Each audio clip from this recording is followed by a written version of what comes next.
Chapter 12:27. Mayor Song listened to her quietly. Dad, why don't you call the police and arrest him? He's a criminal.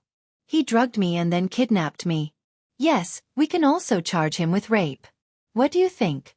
For the past few days, Song Yisher had been thinking about how to deal with Hua Xiqian. After all, her father wasn't the mayor for nothing.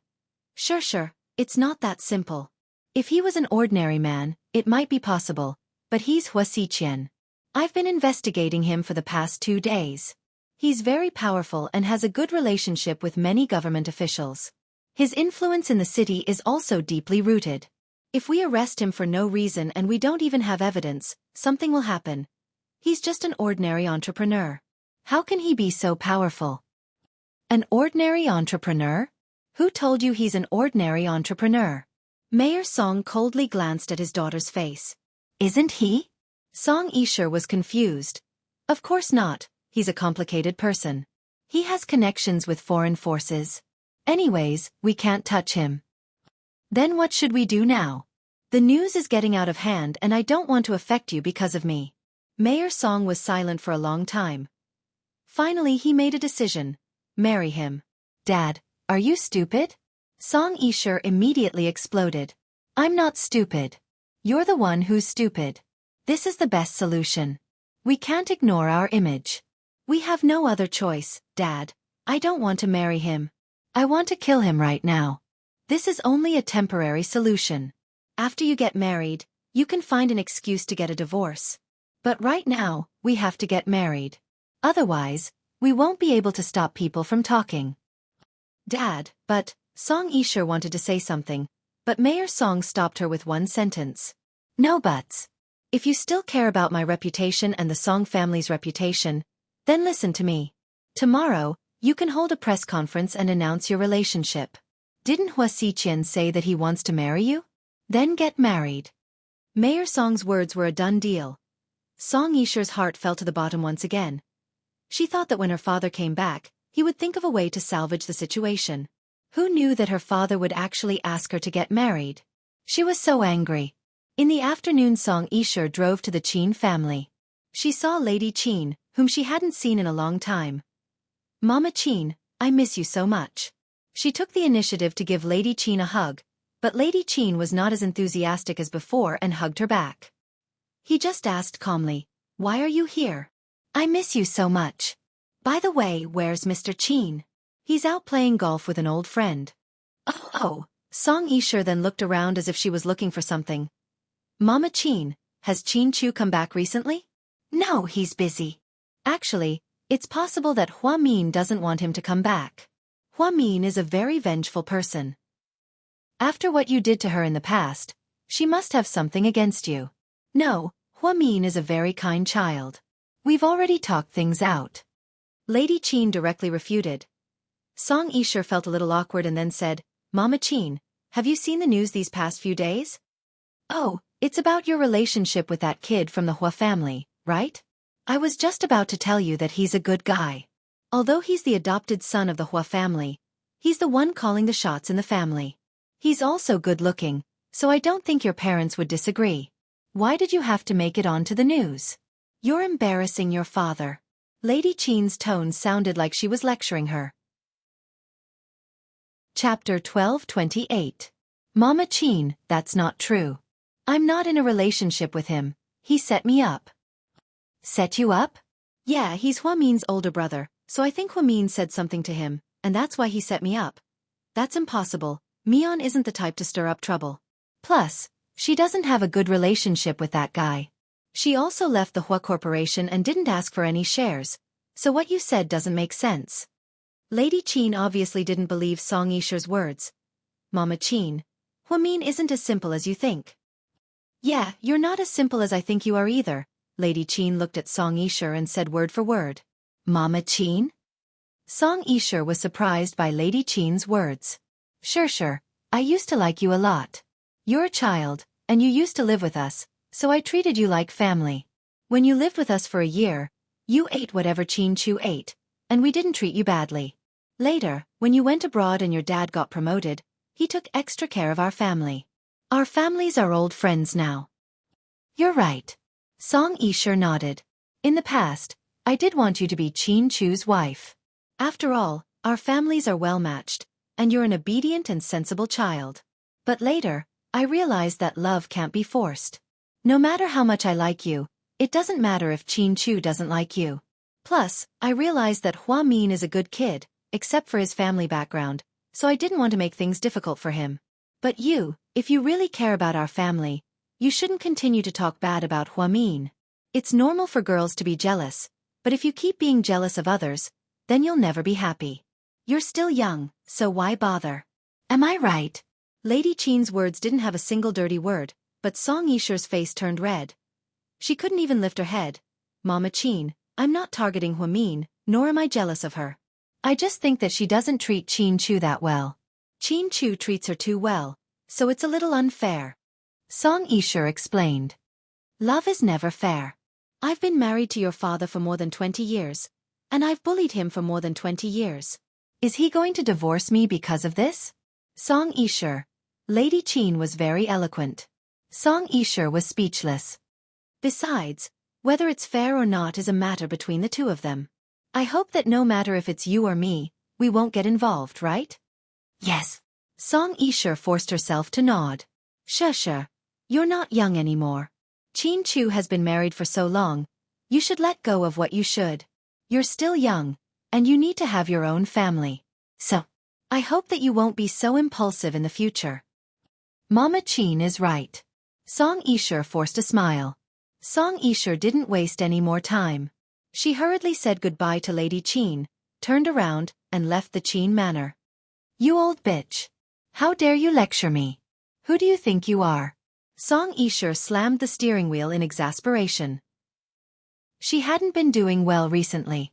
Ever since the car accident, nothing seemed to go well for her. It was as if she stepped on asshole. She blamed all of this on Hua Min. If it weren't for her, she wouldn't be so unlucky. In this world, there was such a person who never reflected on her own mistakes. Every time something unpleasant happened, she would blame others and so on. Song Yisher was this type of person. Southside Recuperation Center, Hua Min had been busy all morning. Just as he was about to eat, he saw Song Yisher angrily barge into his office. Hua Min, let's talk. Chapter 12:29. Hua Min glanced at Song Yisher coldly. No need, I don't think there's anything to talk about between us. It wasn't like before, when at least they didn't have a falling out. However, after the car race with Song Yishuan last time, Hua Min broke up with him. This meant that he had broken up with Song Yisher. Since they didn't like each other, there was no need to pretend to be friends anymore. He also didn't want to waste his precious time on Song Yisher. Hua Min used to think that she was pretty smart and had more tricks up her sleeve than Jiang Linyue. However, he later realized that she was just as stupid. She couldn't learn from her mistakes and still wouldn't turn back. She was terrifyingly stubborn. You have to talk to me, Song Yisher said in a firm tone. Hua Min sneered. Then he said gently, Miss Song, I think I need to remind you that when you and your sister lost the car race last time, other than paying the full amount of compensation, you also had to stay away from me. Hua Min. Your cousin is better than you and has already fulfilled her promise. However, not only did you not avoid me, you even came to me? So, are you going to break your promise? Do you think that if I delete the video, you won't have any evidence to prove it? Of course I came to you for something. This isn't about the bet anymore, it's about your character and morals. Song Yisher was so angry that her face turned pale. Hua Min raised his eyebrows. Oh. Then tell me, how am I a person with a character and morals? Don't think that I don't know that you and Hua Xiqian are in cahoots. You two teamed up against me and set up such a huge trap for me to jump into. How despicable. I've never seen a woman as vicious as you. I'm sorry, I'm very busy every day and don't care whose bed you slept with. I don't have the time to plan all of this. But then again, Hua Xiqian slept with you and was willing to publicly acknowledge your relationship. He's giving you face. I thought you guys only went on a date. Song Yisher was about to explode when she heard Hua Min's words. Woman, what are you talking about? I already said that nothing happened between us. You guys set me up? What does it have to do with me whether you guys said anything or not? I'm not interested in your business. You're an interesting person. As soon as you do something, you come looking for trouble with me. Do you think I'm that easy to bully? Do you really think I'm that? Ms. Song, do you know that in ancient China, there's a 4-word idiom called enough is enough? There's also a popular internet saying, if you don't ask for trouble, you won't die. If you really like someone, don't ask for trouble. Just live your life. Isn't that great? Hua Min was no longer polite to Song Yishe. So what if her father was the mayor? Even if the mayor came to Hua Min's office to pick a fight, she would still talk back, let alone the mayor's daughter. Otherwise, these people would really take advantage of her. Song Yishe pointed at Hua Min and gritted her teeth. Hua Min, do you know? You're so fucking annoying. I've never seen a woman who likes to show off as much as you do. Do you think that Qin Chu likes you, Suyu likes you, and the whole world likes you? Look at yourself. Why don't you take a look at yourself? Not only are you ugly, but you're also a poor commoner. You're so arrogant just because you're a doctor. What do you have to show off? You're just scheming, so you deceived those men. They all think that you're very innocent, but in fact, you're just a scheming bitch. You're just good at pretending. They were all deceived by your appearance. Chapter 12:30. Let me interrupt you for a second. First of all, let me clarify that I've never been pure. Even if I'm a scheming bitch, I'm still the best of the bitches. I'm not like you, who doesn't understand bitches. I feel embarrassed for you when someone tore off your mask. You said that I don't have the right to show off, and that's true, but what about you? If you didn't have your father, who do you think you are? With that face of yours that looks like a celebrity's? There are so many people who look better than you. Even the waitresses at Seductive Fox are better than you. To put it bluntly, you should really thank your father. If it weren't for him, even if you went to Seductive Fox, you wouldn't be good looking. So, don't think too highly of yourself. It's okay to be shameless, but it's not good to be ignorant. Hua Min never lost in an argument. The question was whether she wanted to argue or not. Jiang Xiaowei and Zhu Lingling were both very good at talking, but in front of Hua Min, they didn't dare to say that they were good at talking. Therefore, Song Yishe originally wanted to torture Hua Min to vent her emotions. She didn't expect that Hua Min would torture her until she was covered in bruises. Hua Min's talent at cursing was that he didn't use any profanities and didn't mention the other party's parents. Just one sentence after another was enough to make you feel like you're going to die. Compared to Song Yishe, who kept talking about fucking things, Hua Min was much more refined. Hua Min, I'm telling you, even if I really marry Hua Xiqian, I won't give up on Qin Chu. As long as I, Song Yishe, am alive, I will never let you and Qin Chu live in peace. In the end, Song Yishe couldn't win against Hua Min in an argument, so she said some harsh words. Hua Min, on the other hand, looked calm as he replied faintly, after hearing what you said, I really want the heavens to bless you with an early death. Otherwise, it won't do us any good if you're still alive. You? If Song Yishe had a heart attack, she would be foaming at the mouth because of Hua Min. Anyone who played against Hua Min had to be mentally strong. Therefore, at Song Yishe's level, she would be defeated within a few minutes. In the end, he was at a loss for words. I won't argue with you. The one who laughs in the end is the winner. Anyway, let's wait and see. Please remember our bet in the future. If you see me in the future, please avoid me. Otherwise, I can restore the deleted video in minutes and release it to the public. You've been so popular recently, and you're on the news every day. I don't think this is a big deal. How dare you? Don't provoke me. I really do dare to do anything. There's nothing you can't imagine, and there's nothing I don't dare to do. Hua Min chuckled. Song Yishe was so angry that she turned her head, slammed the door of the office, and left. Chief, what's going on? Is she a patient looking for trouble?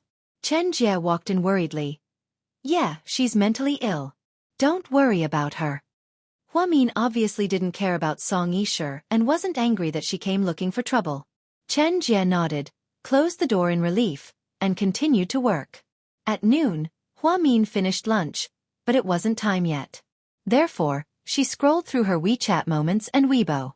Recently, a lot of people were talking about Hua Xiqian and Song Yishe in her WeChat moments, but she was too lazy to say anything. Then, Hua Min logged into Weibo and scrolled through it. Suddenly, she saw an unread private message a few minutes ago. She opened it and saw that the person who sent the message was Jian Tong. Hua Min wasn't familiar with Jian Tong, but she knew who she was because she was now the #1 actress at Imperial Star. Her TV series and movies were so popular that they were almost as popular as Mo Shui are. Rumors said that Jian Tong was having an affair with Lord Su, and that was why she was so popular. She was in the entertainment industry, but no director dared to sleep with her. I'm so jealous of you. That was all she sent. Hua Min froze and replied in confusion, Sis, did you send it to the wrong person? Chapter 1231. No, I just sent it to you, Jian Tong replied within seconds. But do we have a grudge against each other? Hua Min felt like he had never spoken to Jian Tong before. The last time they met was in the hallway of Seductive Fox. She came out to look for Su Yu, and they had a brief encounter.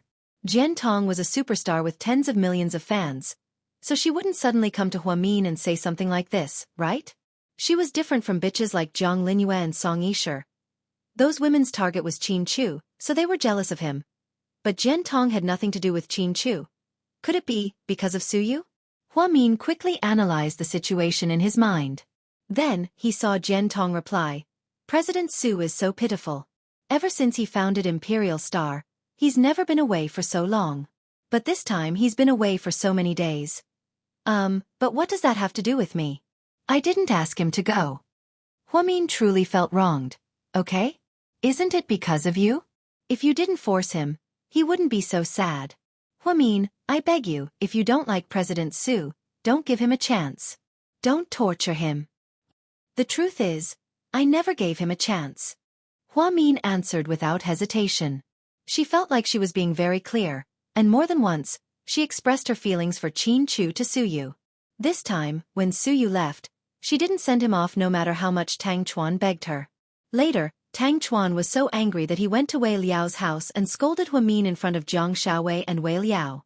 Jiang Xiaowei was on Hua Min's side, so she argued with him for a long time. In the end, the two of them were quite unhappy. This was all because of the matter between her and Su Yu.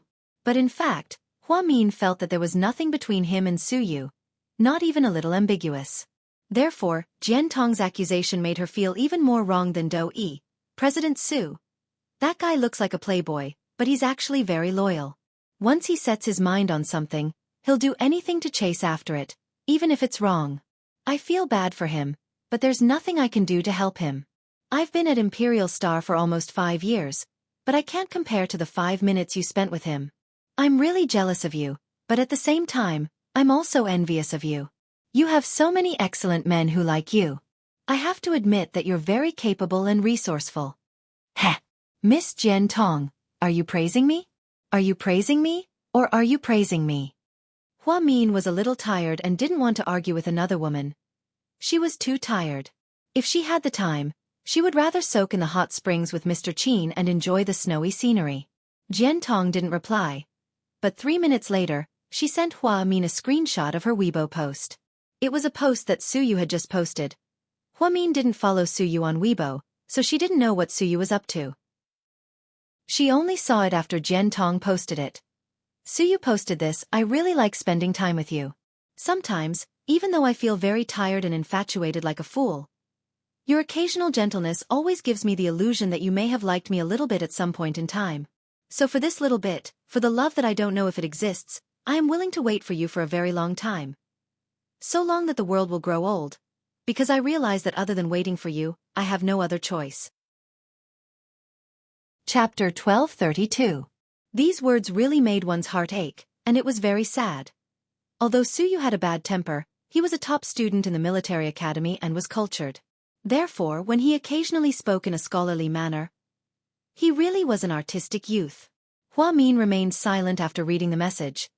Jian Tong then sent a photo of Su Yu. It seemed like someone had unintentionally taken it for him. He was wearing a military uniform and standing next to Lord Su. His skin was a little tanned, but his eyes were still firm.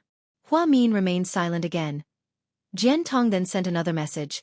Maybe you think that Qin Chu is the only one in the world, but I want to tell you that President Qin Chu is also the only one in the world that can't be replicated. Hua Min remained silent for a few seconds before he typed. But I already have Qin Chu, so no matter how good other people are, they have nothing to do with me. So, you're really not going to give President Su any more chances? Hua Min didn't reply to Jian Tong because the answer to her question was obvious. Jian Tong's question was meaningless. After a minute of silence, Hua Min also posted something on Weibo. She said, if it's just friendship, then be good friends if you can. Don't be so greedy. Love is too extreme. It's either forever or forever. Hua Min's words were obviously meant for Suyu. She hoped that he would understand her feelings and let go. Suyu did see it, and he felt very conflicted after reading it. He was greedy, he wanted Hua Min's life. But this was such an extravagant thing to do. Young master. The chief wants to see you for dinner, his adjutant came over to remind him. Suyu nodded, put away his phone, and quickly walked towards the military base. He thought that when he was away from home, he would be thousands of miles away from home. Would he feel better? Would he miss that girl? But Suyu felt worse. Hua Min's image kept appearing in his mind. Her angry face, her smiling face. Even when she was working seriously, she looked so cute. Every time he talked to Wei Liao, he would pretend to casually ask about Hua Min. Wei Liao didn't seem to want to say too much, so he answered vaguely. This made Su Yu's heart itch. He wanted to go back as soon as possible, but this trip would take at least 20 days. And his grandfather wouldn't let him go back either. In the evening, when Hua Min finished work, Qin Chu came on time. Ever since her car was repaired, Qin Chu became her full-time chauffeur. Hard-working Chu Huaxi also received compensation paid Hua Mian girl.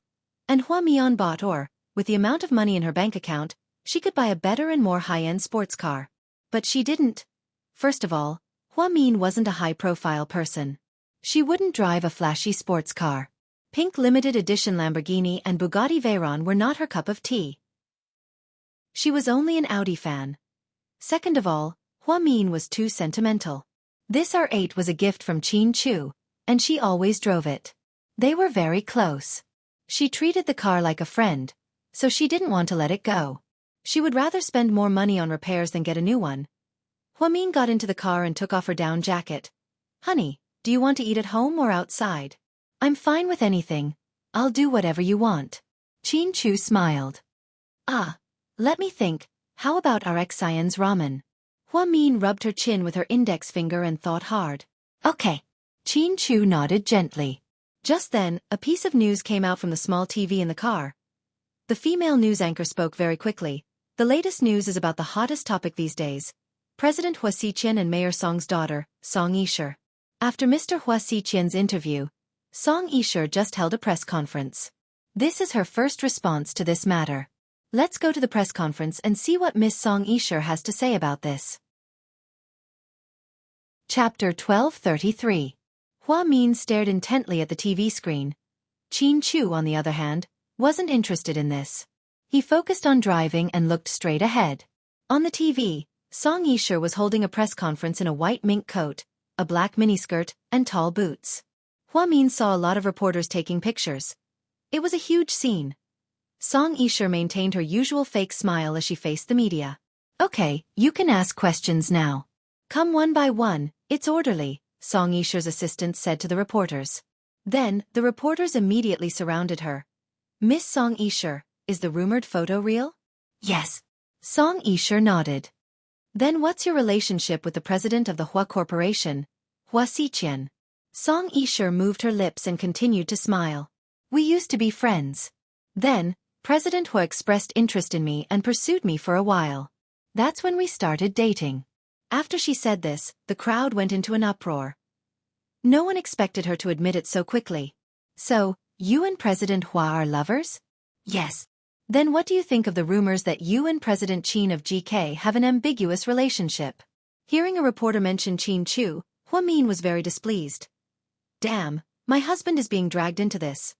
Qin Chu smiled, raised his right hand, and lovingly pinched Hua Min's cheek. President Qin and I have always been friends, just normal friends. Don't misunderstand, there's no ambiguous relationship between us. Plus, Lady Qin and I are friends. Those rumors are all false. Hua Min sneered. This woman's face doesn't even blush when she lies. She's been through a lot. Miss Song, there's a video of you, Miss Song Yishuan, and Lady Qin on the internet. Did some netizens say that your cars look like yours? I'm sorry, I have no idea what you're talking about. What racing? What Xian? Song Yisher continued to play dumb. But in the video, Before the reporter could finish his question, he was interrupted by the staff. I'm sorry, friends from the media. Today, Miss Song's press conference is a response to her relationship with Mr. Hua. Please don't ask other irrelevant questions. Thank you. Miss Song, what is the mayor's opinion on your choice of President Hua? My family is more democratic. My parents respect my opinion. What I choose is what they like. After Song Yishe finished speaking, the audience began to applaud. She's so good at acting. It's such a pity that Song Yishe didn't enter the entertainment industry. She's definitely an award-winning actress. She's so good at acting. Hua Min sighed. Award-winning actresses also have to be virtuous and talented. Not just anyone can take that title. Don't tarnish the title of award-winning actress. Qin Chu interrupted. Hua Min put his arm around Qin Chu's shoulder and asked intimately, Honey, Song Yishe was screaming about this morning. At the time, I felt like she really hated Hua Xiqian. Why did she suddenly hold a press conference and admit it? That's weird. I don't think she can clean up the mess. Hua Xiqian probably has more information on her, so she's afraid of exposing it. Qin Chu was smart and hit the nail on the head. You're right, honey. Your analysis makes sense. You're so smart. Hua Min looked at Qin Chu with admiration. If I wasn't smart, how could I trick you into marrying me? Qin Chu laughed. Haha, great. So you admit that you tricked me into marrying you. Hurry up and give me a wedding gift. You married me and I haven't officially given you a betrothal gift. I don't have a problem with the wedding gift, but can I criticize you a little? Qin Chu tilted his head and looked at Hua Min with a serious expression. What? She looked at Qin Chu in confusion. She didn't know what she had done to deserve his criticism. Chapter 1234. Next time when we're in bed, can you improve your service? Qin Chu asked in all seriousness. Hua Min, every time, I'm the one who works the hardest, and you're the one who's the hardest at the bottom. Qin Chu continued to complain. Hua Min, every time we're having a little more fun, you'll beg for mercy and throw in the towel. Can you last a little longer next time? Cooperate with your husband, Qin Chu added. Hua Min, all right, I really like the bunny girl look you wore last time. Can you wear it for me next time? I think it'll make things more interesting between us. Qin Chu thought of this again. Hua Min, also you can moan louder. Our room is big and soundproof. No one can hear you.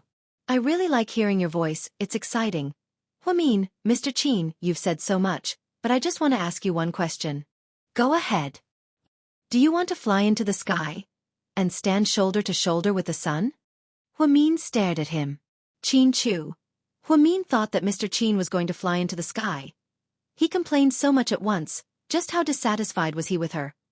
Although she was the one who begged for mercy first every time, that was because Mr. Qin had insane stamina, okay? Who could do it for an hour and still not be done? There was no end to it. How could those men who finished in 10 minutes live? Most importantly, every time, her back would hurt and her legs would cramp. She would be listless at work the next day, okay? I'm just giving you a suggestion, Mr. Qin replied proudly. This suggestion is a bit useless. It's the same whether you say it or not. I think you're just trying to be nice. Not only did you take advantage of me, but you're also picking on me. I haven't picked on you yet. If you're dissatisfied with me, you can tell me, and we can talk about it, Qin Chu suggested. All right. First, can you not take so long? Your battle prowess is too long. I can't handle it. Qin Chu was speechless. Also, you like to hear me moan in bed, and I like to hear you moan too. So next time when I'm a little louder, can you be a little louder too? After all, men and women are equal. You can't demand that of me alone. Qin Chu was speechless. You like me as a bunny girl? Okay, no problem. But can you make me Ultraman? Which style do I like more? It can also increase my interest. Qin Chu was speechless. Next time, just once is enough. Can you not do it 3 or 4 times a night? Although we are still young, the Yellow Emperor's canon of internal medicine says that excessive indulgence is not good. Medically speaking, it is also very easy to become impotent. You should take it easy, okay? Qin Chu was speechless. Lastly, if you dare to tie me up again, I'll immediately separate from you. You can deal with it yourself, I'm not going to serve you anymore. Huamin was still angry when she thought about how Mr. Qin punished her last time. That was the highest level of physical and mental torture. Huamin was a strong-willed person, but Mr. Qin almost tortured her to the point of insanity. So, she really didn't want there to be a next time. After Qin Chu silently listened to her words, he helplessly looked at Huamin. Honey, can I take back what I just said? Just pretend I didn't say anything, okay? Haha. Huamin immediately laughed. Mr. Qin was too cute. Sometimes he was as willful as a child. As they chatted and laughed, they arrived at Xian's ramen. When the owner saw the two of them, he immediately prepared 2 bowls of ramen. Just then, Huamin, who was sitting at the door, inadvertently looked up. Just then, she saw Hua Xiqian walking over. He was wearing a casual navy blue cotton jacket. He walked in and sat down at Huamin and Qin Chu's table. Excuse me, can I have a moment of your time? Hua Xiqian asked with a smile. Qin Chu and Huamin looked up and looked at Hua Xiqian in surprise. They didn't know why he suddenly came. Chapter 1235. Go ahead. Huamin nodded and looked at Hua Xiqian. He took out a red invitation from his bag and casually threw it on the table. In 7 days, Song Yisher and I will be getting married. You guys are welcome to the wedding. Huamin was speechless. Qin Chu was speechless. Why are you guys so surprised? Didn't you guys see her press conference? Hua Xiqian continued to smile. I saw her admit your relationship, but isn't it a little too rushed to have a wedding in 7 days? Huamin was a little surprised. What's so rushed about it? Money is the only thing in this world. Everything can be done in minutes. The wedding is a one-stop package. The wedding banquet is also a set meal. You just have to pay for it. It's going to be held at Shangri-La, little sister Mion. Don't come empty-handed. Hua Xiqian looked at Huamin and smiled meaningfully. Am I such a disloyal person? Huamin was a little speechless. It wasn't her style to go to a wedding empty-handed. Back when Ning Ziyuan and Wu Xiaoxue got married, she spent 200 yuan on it. I'll be there on time, Qin Chu said faintly as he held onto the invitation. That's good. Then I won't delay your meal. See you later. After speaking, Hua Xiqian didn't stay any longer. He got up and walked out. That's so sudden. Hua Xiqian must be planning something, I have a feeling. After Hua Xiqian left, Qin Chu wasn't in the mood to eat. The faint feeling of uneasiness in his heart began to stir. It wasn't that he was overthinking, but Hua Xiqian's way of doing things was too strange. He didn't play by the rules at all. The more unpredictable he was, the more worried he was. What's wrong, honey? Huamin asked when he saw Qin Chu's worry. Anyway, we can't let our guard down for the time being. I have a feeling that something is going to happen. It can't be. Isn't it great that they're getting married? It just so happens that they're the same kind. Hua Xiqian likes to wear masks, and so does Song Yisher. It's best that they get married so that they won't harm others. I'm afraid the marriage is a conspiracy, Qin Chu said quietly. Whether it's a scheme or not, that's their business. It has nothing to do with us. Don't worry, hubby. Huamin gently placed his hand on Qin Chu's palm, trying to pacify him. However, Qin Chu's expression still looked very serious. Seeing that neither Qin Chu nor Huamin had eaten much, the two of them came out. It was the end of the school day for second high. A boy and a girl in school uniforms passed by. Mimi, which university do you plan to go to? I haven't thought about it yet. There's still more than 6 months until the college entrance exam. What's the rush? Come to Jing City with me. My parents want me to go to Jing City so that we can study abroad together.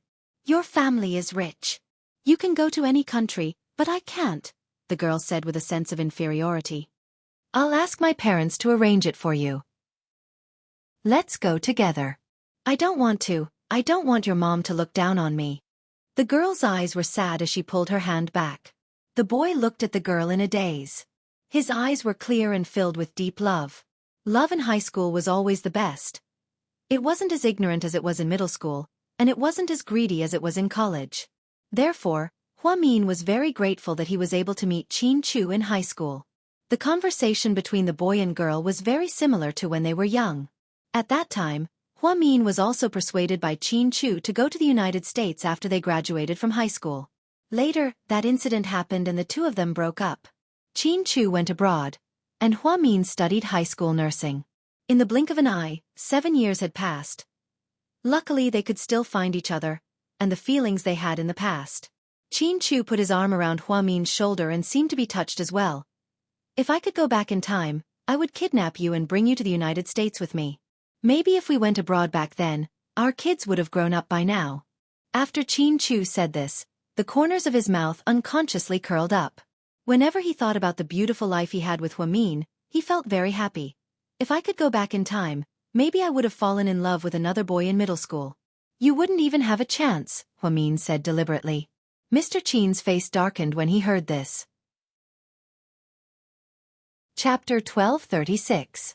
Mrs. Chin, other than me, who else would dare to want you? You're so fierce. You have such a high IQ. You're so arrogant. Chin Chu still remembered the first time he saw a reporter interview Hua Min on TV. At that time, she had just finished her middle school exams. Because she was the top scorer, she received a lot of attention. At that time, Chin Chu still remembered her ridiculously arrogant words and tissue. He especially liked to see Hua Min's arrogant look. To put it bluntly, it was all kinds of pretentious looks. For the 3 years of high school, Hua Min was always tearing people apart. She teared up with girls who were jealous of her studies, girls who liked Chin Chu, and girls who slander her behind her back. At that time, Hua Min was the outgoing type. She was flamboyant and high profile. She and Zhu Lingling would be invincible if they worked together. He remembered that there was once a senior who brought 5 or 6 girls with her and they were all holding wooden clubs. They surrounded Hua Min and Zhu Lingling in a narrow alley near the school. At that time, there were only 2 Hua Min and 6 or 7 of the other party. And with weapons, everyone thought that they would lose miserably. In the end, although Hua Min and Zhu Lingling were injured and beaten up badly, Zhu Lingling's arm was even dislocated. However, the senior who led the other party was basically beaten up by Hua Min. Because there were so many people and it was difficult to deal with, Hua Min simply grabbed the leader of the woman and beat her to death. No matter how many clubs fell on her body, she endured the pain and rode on the leader of the woman to beat her up. Later, Hua Min and Zhu Lingling were injured. The leader of the woman was almost disfigured by Hua Min. Her face was swollen like a steamed bun. From then on, that group of people never looked for trouble with Hua Min again. Because she was ruthless. The kind that didn't care about her life. Hua Min became famous in her first year of high school, and many boys came to see her. There were love letters, chocolates, flowers. There were even some boys who would put small gifts in her desk every day. But she had never accepted anyone. Until one day, Chin Chu, who had been an iceberg for thousands of years, was carrying a backpack on one shoulder. He bumped into Hua Min at Arexian's ramen. He said, "Hey, I'll treat you to some noodles." Before Hua Min could say anything, then she heard Chin Chu say again, "You have to date meme." "Heh, I sold myself for a bowl of noodles. Am I worthless?" Hua Min sneered. Unexpectedly, Chin Chu's next sentence was, "How about eating noodles for a lifetime?" A lifetime? Hua Min was a little surprised. In an era like high school, everyone's love was beautiful and ignorant. Very few people would think of a lifetime. "I dare, do you dare to eat it?" Chin Chu asked provocatively. At the time they were young. Hua Min was also agitated, so she said directly, "Then save up, noodles for a lifetime cost a lot." Just like that, their relationship began in a fit of pique. At the time, Hua Min didn't know that Chin Chu's family was so prominent. She had never been interested in her classmates' backgrounds. "What are you thinking about? You look so lost in thought." Chin Chu smiled and asked. Only then did Hua Min come back to her senses. She smiled and said, "I was thinking about some things when we were in school. It's a little cold, let's go home." Chin Chu tightly hugged Hua Min's shoulder. He protected her in his arms. He shielded her from the bone-chilling wind. Just then, Hua Min's phone rang. "Mom?" "Okay, I got it. I'll be right back." "What's wrong?" Chin Chu asked. "My mom said something went missing at home, so she wants me to go back and take a look." "Let's go." Then, Chin Chu drove Hua Min directly to Sky Blessing Court. As soon as they entered, they saw young Mayorong sitting in the living room dejectedly. She didn't look good. "Mom, what went missing at home?" Hua Min asked curiously. Chapter 1237. Mian, my jewelry is gone. Yang Merung looked like she was about to cry. Jewelry? Hua Min froze. From what he remembered, his mother did have a jewelry box. She had saved some gold jewelry a few years ago. Later on, she also bought some new rings and necklaces, but they didn't add up to a lot of money.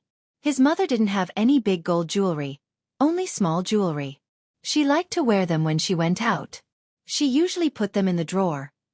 Isn't it always in the drawer? Hua Min asked. Yeah, but when your Auntie Wu called me this morning and asked me to go for a walk in the park, I found that it was gone. But the jewelry box was still there, and everything inside was gone. Mom, how many things were in there? Qin Chu asked. Yang Meirong thought for a moment and said slowly, actually, not a lot. Including what Mian bought for me, there are 2 necklaces, 3 rings, 2 pairs of earrings, and a bracelet. That's all. Altogether, it should be around 20 to 30,000 yuan. It's not a lot, but it's all gone so suddenly. I don't feel good about it. Yang Merung was in a bad mood. She sat there listlessly. Hua Min walked over and sat down beside her. Mom, are you sure you just lost it today? Did you see it yesterday? I'm not sure, because I haven't worn it in a long time. I don't usually open the box to look. The last time I wore it was half a month ago when I went shopping with a few new friends in the neighborhood. It's been a long time. I just remembered it when I was about to wear it again today. This guy's good, it's all gone, Mom, don't worry. Mian and I will buy you another set. Qin Chu comforted his mother-in-law. Hey you kids, I know you have good intentions, but it's not about the money right now. It's not about the money, nor is it about the money. It's about how everything disappeared out of nowhere. Did a thief come in? But it shouldn't be. I've moved here for a while and the security here is pretty good. Jixin said that there are surveillance cameras at the door and outside every house. Plus, security guards are always on patrol 24 hours a day. It shouldn't be. Yang Meirong muttered to herself. Hua Min thought for a moment.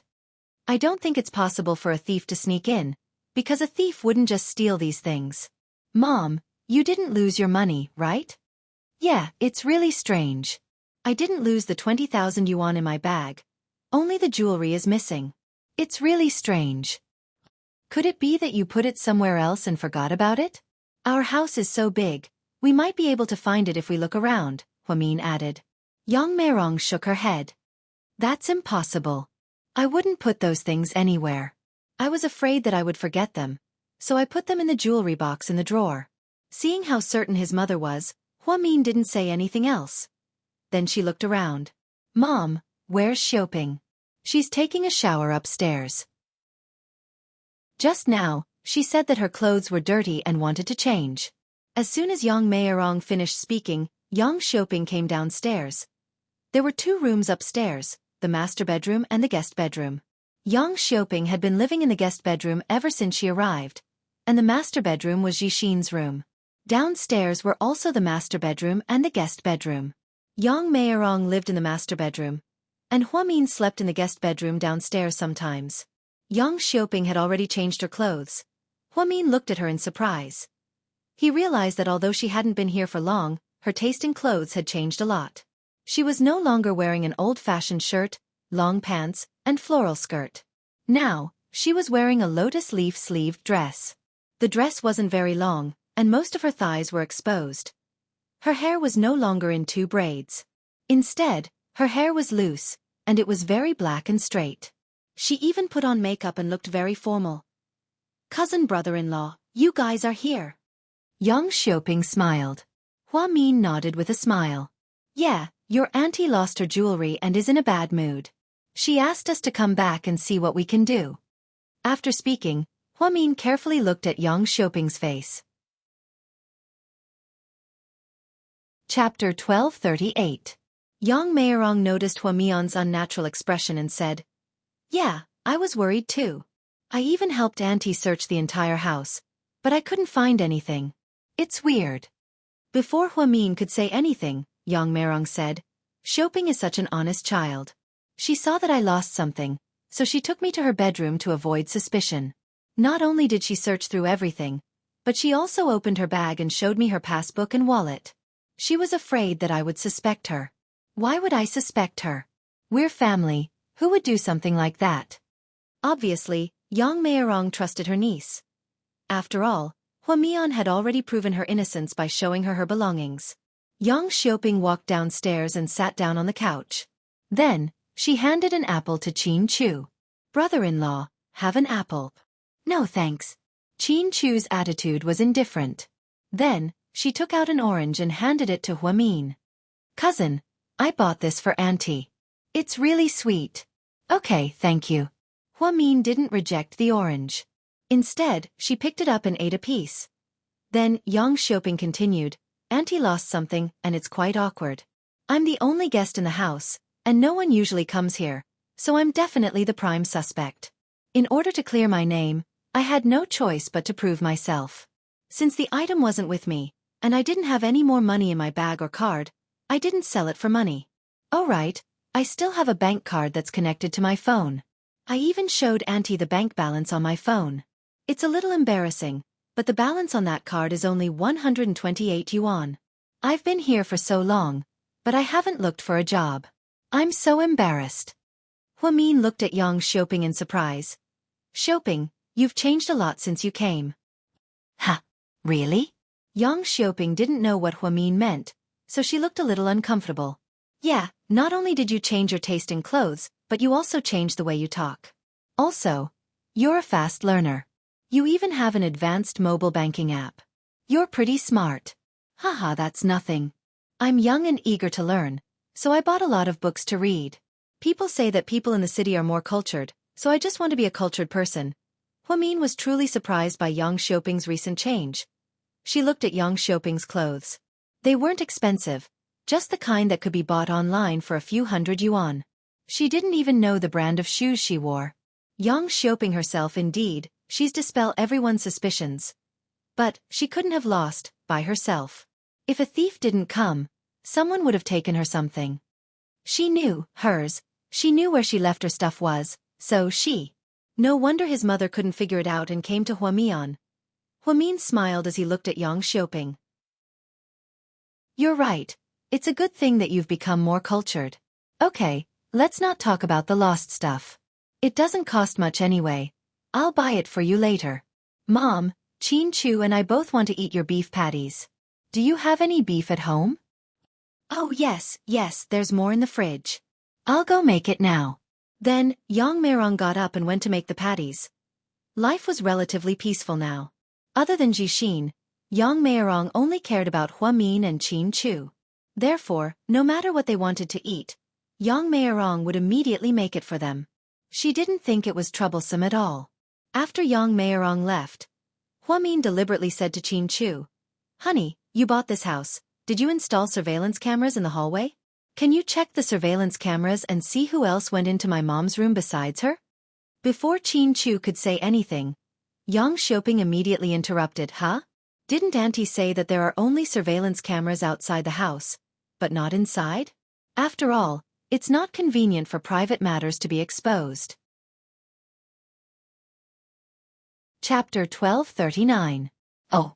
Look at my brain, I forgot about it.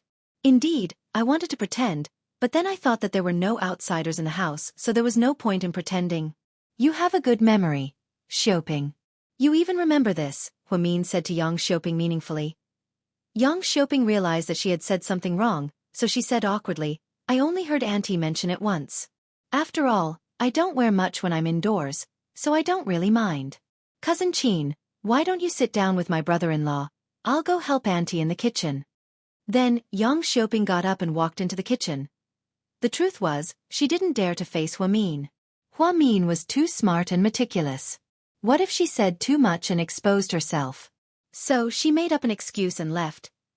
Only Qin Chu and Huamian were left in the living room. Honey, what do you think? Huamin looked at Qin Chu with a smile on his face. Do you really need to ask me? Didn't a detective like you already know what happened? You even asked me about the surveillance cameras just now, so that the culprit would give herself away. Qin Chu crossed his arms. He already knew what was going on. He also knew that his wife had purposely baited the culprit. It wasn't that they were narrow-minded and suspicious of Yang Xiaoping. However, logically speaking, the culprit had lost something in their house. Other than their mother and Yang Xiaoping, there was no one else. The last time they saw the jewelry was half a month ago. In that half a month, other than Hua Min, no other guests came to their house. Hua Min couldn't have stolen it, and neither could Yang Meirong. Therefore, Yang Xiaoping was the prime suspect. Yang Xiaoping wasn't stupid. She knew to immediately clear her name and take her auntie to her room to search for the jewelry. This was also the most brilliant part of her plan.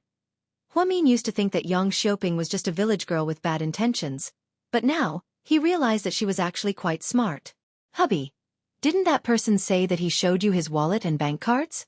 There's no dirt, and there's no dirt. The money from selling it is all on me. That's simple. Who would be stupid enough to steal it and keep it on themselves? Even if they sold it, it's not easy to get the money back. Either she has already spent the stolen money, or she used the stolen money to buy something valuable, but it hasn't been discovered.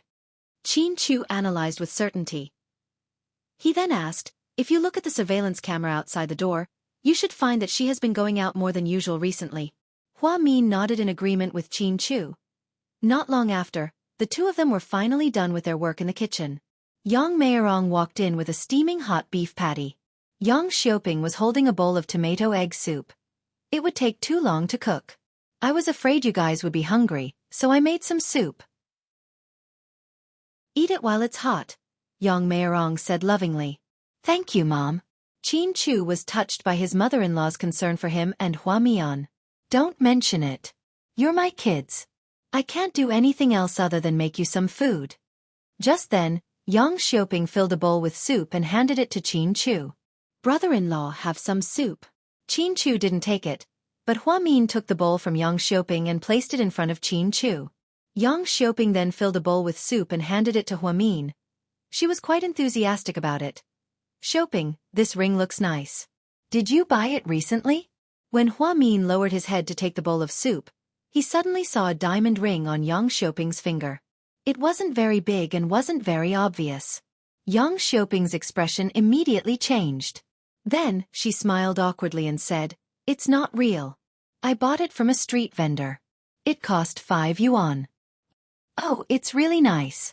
The craftsmanship, it looks so real." Yang Xiaoping felt even more uncomfortable upon hearing this. Before she could say anything, Hua Min continued to ask, "Xiaoping, have you been going out a lot lately? Do you have any friends here?" Chapter 1240. No, I don't go out that often. Yang Xiaoping was a little flustered, as if she wanted to hide something. Hua Min raised an eyebrow. Really? I accidentally watched the surveillance footage on my phone and saw that you've been going out early and coming home late. I thought you had a boyfriend. No, that's just... I sometimes go out to buy groceries in the morning, and then I go shopping during the day. Yang Xiaoping denied vehemently. She didn't want to admit that she went out early and came home late. Hua Min didn't actually watch the surveillance footage. He just casually mentioned it to see her reaction. However, she really couldn't sit still. Yang Xiaoping wasn't mature enough, so she panicked at the slightest provocation. Oh, it's okay, don't be nervous, I was just asking. Hua Min smiled. The truth was, she and Qin Chu both ate at Erexian's ramen, so they weren't that hungry. She asked her mother to make beef patties so she could talk to Yang Xiaoping alone. After a quick bite, Hua Min and Qin Chu got up to leave. Mom. Don't worry about the food, we'll buy more if it's gone. Don't get mad over something so trivial. It's not worth it. Hua Min held onto his mother's hand and comforted her. Yeah, it's okay. It's okay if it's gone. It doesn't matter if I bring it or not. Don't spend money on it for me. I don't really like these things. I know. Hua Min smiled. As she walked out, she turned her head and glanced at Yang Xiaoping. Xiaoping, come with me for a second. Oh, okay. Yang Xiaoping froze for a second, then followed Hua Min out with a confused look on her face. Honey, I just remembered that Ji Xin wants me to mail something to him. Go to his room with Mom and pack it up. I'll mail it to him tomorrow. Okay. Qin Chu understood what Hua Min was thinking. Without saying anything, he turned around and followed his mother-in-law into Ji Xin's room. After Hua Min walked out with Yang Xiaoping, he opened the door to his Maybach with the remote. Hua Min sat in the back seat and patted the seat next to him. It's cold outside, let's talk in the car.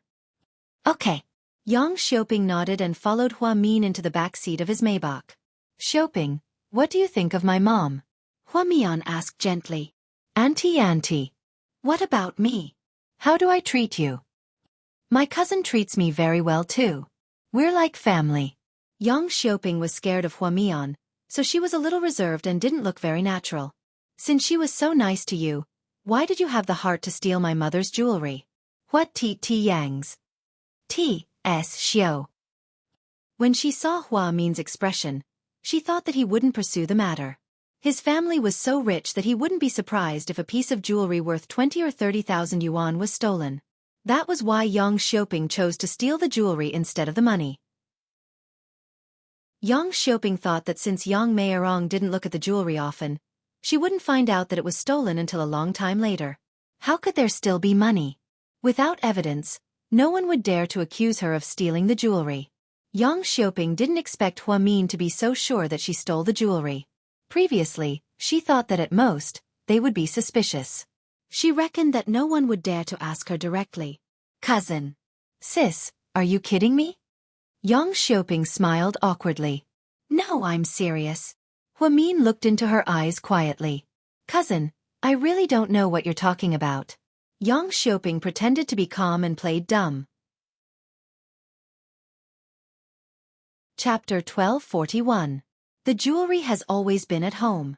Mom and you are the only other family member at home. Who else could it be? Cousin, you can't accuse me like that. I even showed Auntie my room to prove my innocence. Yang Xiaoping argued. What's the point of seeing it now? My mom hasn't opened the jewelry box in half a month. She doesn't even know when it went missing. You took care of it a long time ago, so of course you can prove your innocence. Cousin, you people in the city don't have any evidence, so you just casually accuse people? I may be poor, but I can't let you accuse me like that. Stealing is not a small crime. Exactly, you knew it was a big crime, yet you didn't steal it. That shows how brave you are. Cousin, I told you that you can't accuse me of stealing if you don't have evidence. You're framing me. Yang Xiaoping was adamant that Hua Min didn't have evidence. Hua Min smiled helplessly. Then, he lifted Yang Xiaoping's hand and looked at the diamond ring. This ring. How much did you say it cost? 5 yuan. Yang Xiaoping felt a little guilty, so her voice became quieter. 5 yuan. It's beautiful. Give it to me. After speaking, Hua Min took the ring off Yang Xiaoping's finger. Seeing Hua Min take off her ring, Yang Xiaoping became anxious and violently snatched it back. Then she tightly gripped it in her hand. Why are you so nervous? It's just a 5 yuan ring. Do you really have to be so nervous? Hua Min sneered. Cousin, you're so rich, I'm sure you don't care about such a small thing. Plus, this ring is fake. It's beneath your dignity to wear it. Give it to me. Yang Xiaoping didn't dare to look Hua Min in the eye. However, it was obvious that her lie was about to be exposed. Xiaoping, you know that my husband's company is very powerful, right? You've heard of GK, right? Yes. Yang Xiaoping didn't understand why Hua Min would ask her such a question that had nothing to do with this matter. GK has an important department that deals with jewelry. Right now, GK has acquired 90% of the jewelry stores in the city. You probably bought this ring from one of their stores.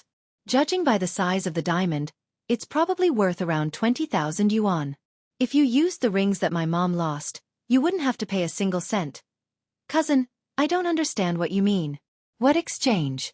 I don't understand. Yang Xiaoping continued to be stubborn. Don't worry about it. I remember my mom's stuff. When you went shopping, you took so many things with you.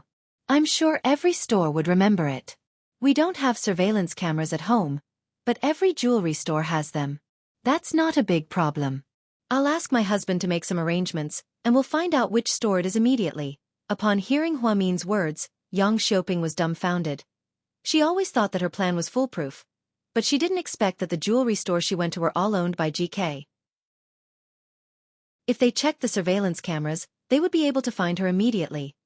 She thought that she was well hidden, but it was so easy for Hua Min to find out. Cousin. Yang Xiaoping didn't know what to say. Her mind was in a mess. If you stole something, it's a lot of money. If you're sentenced, you'll be sentenced to 5 to 10 years in prison. Hua Min played with his fingers as he talked to himself. He sounded very relaxed. However, Yang Xiaoping's face gradually turned pale. Finally, after hearing Hua Min's words, Yang Xiaoping knelt down in the car. Chapter 1242. Luckily, the Maybach was big enough. She knelt down in front of Hua Min. "Cousin, I was wrong. I did steal it." "Why did you do that?" Hua Min looked at her coldly. "I was just confused. Auntie doesn't wear a lot of jewelry, so I thought it would be better if she gave me a ring instead." "Haha. So you're saying that you can take anything you want as long as it's not being used?" It was the first time Hua Mian saw herself being able to find an excuse for herself when she was stealing. "No, I was confused. Cousin, I'm sorry. I know I was wrong. Please don't call the police, okay? I don't want to go to jail. I'm still young. I can't ruin my future like this. My mom would be so sad if she found out." She brought a wolf into her house. Hua Min looked at Yang Xiaoping in disappointment. Yang Xiaoping was her mother's niece. How could she do something so outrageous? "Hua Min, please don't tell Auntie, she'll be sad. She's always been so nice to me, I don't want her to be disappointed." "Then what were you thinking when you did all this?" "I was really obsessed. Maybe I was scared of being poor. I grew up in the mountains and never saw anything good. Ever since I came to the city, I've seen you guys live well, eat well, wear good clothes, and use good things. I'm so jealous. Cousin, your handbag costs hundreds of thousands of yuan. I can't earn that much in my lifetime. You can't take anything for granted. If you want something, you have to put in the same amount of effort. You can't just reap what you sow. There's no such thing as a free lunch. You see me living a luxurious life now, but do you know how many times I've been on the brink of death? Do you know what I've been through?" Yang Xiaoping lowered her head and didn't say anything. Being poor isn't an excuse. Stealing is a matter of character. "I know, cousin, I know I was wrong. I won't do it again. Please don't arrest me, okay?" Yang Xiaoping grabbed Hua Min's arm and begged for mercy. It was obvious that she was scared. If you knew this would happen, why did you do it in the first place? Hua Mian didn't feel sorry for Yang Xiaoping at all. If it weren't for the fact that he had the confidence to make her admit her mistake, she would still think that his methods were brilliant and stubborn. That little trick of hers was really full of loopholes. Hua Min could solve the case at any time, but he didn't reveal it in front of his mother. It wasn't because he cared about Yang Xiaoping's reputation. However, her mother's blood pressure was high and her heart wasn't very good. If she knew that it was done by the niece she had always liked, she wouldn't have known. He definitely couldn't take it. "Get up. I won't call the police." "Really?" Yang Xiaoping was overjoyed. Then, she immediately got up and subconsciously wiped the dust off her knees. It was as if he was already fine, but Hua Min had something else to say. Her hand paused slightly. She raised her head to look at Hua Min's face and continued to listen to her. "But I have 2 requests that you must fulfill. Tell me, as long as you don't make me go to jail, I'll do it." Yang Xiaoping was scared out of her wits. "Number 1. Take this ring back and return all the things that you stole from my mother. Put them back quietly. If she asks, just tell her where you found them.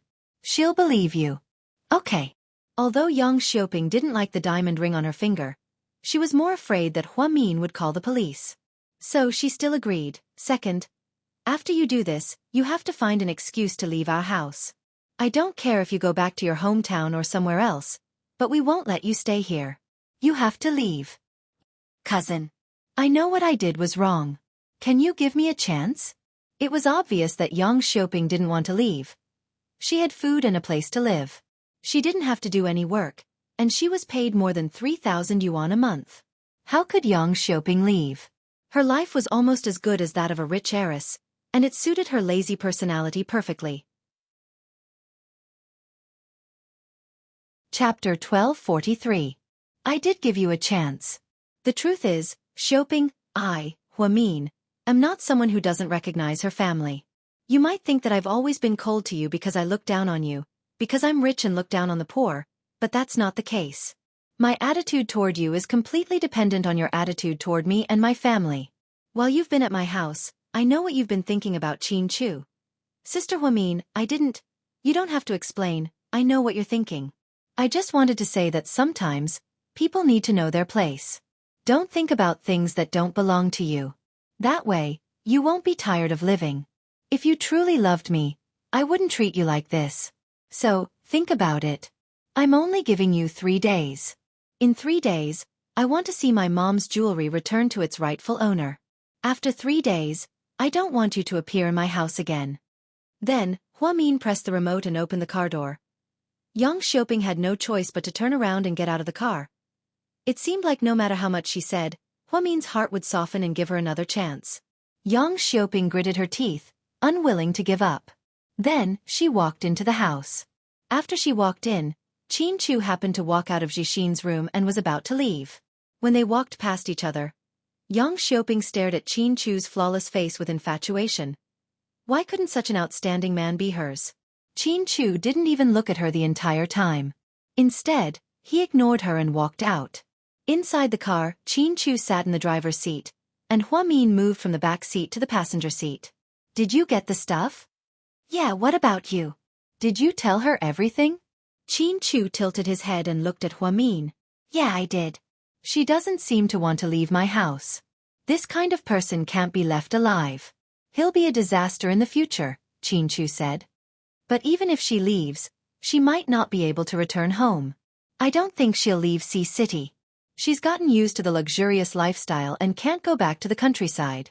Huamin guessed. That's not something we should be concerned about. She doesn't know how to be content with what she has. Instead, she steals things. That's a bad habit. Even if she says she'll change, she might not.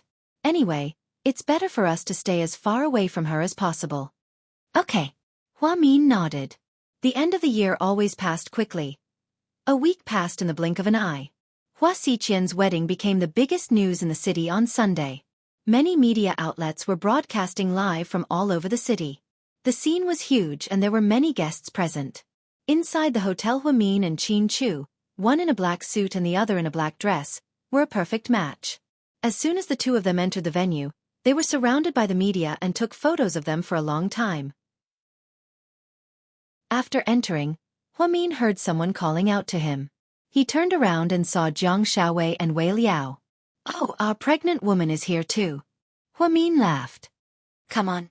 Her belly isn't that obvious, okay? Huamin and Jiang Xiaowei chatted happily on the side. Qin Chu and Wei Liao also chatted casually. When the ceremony started, everyone sat down. How should he put it? Although the wedding was luxurious, it didn't feel new at all. Everything was done according to the routine. Although they spent a lot of money, it lacked sincerity. It was a far cry from Jiang Xiaowei and Wei Liao's wedding on January 1st. Song Yisha wore a white mermaid wedding dress. She had exquisite makeup on and an elegant smile on her face.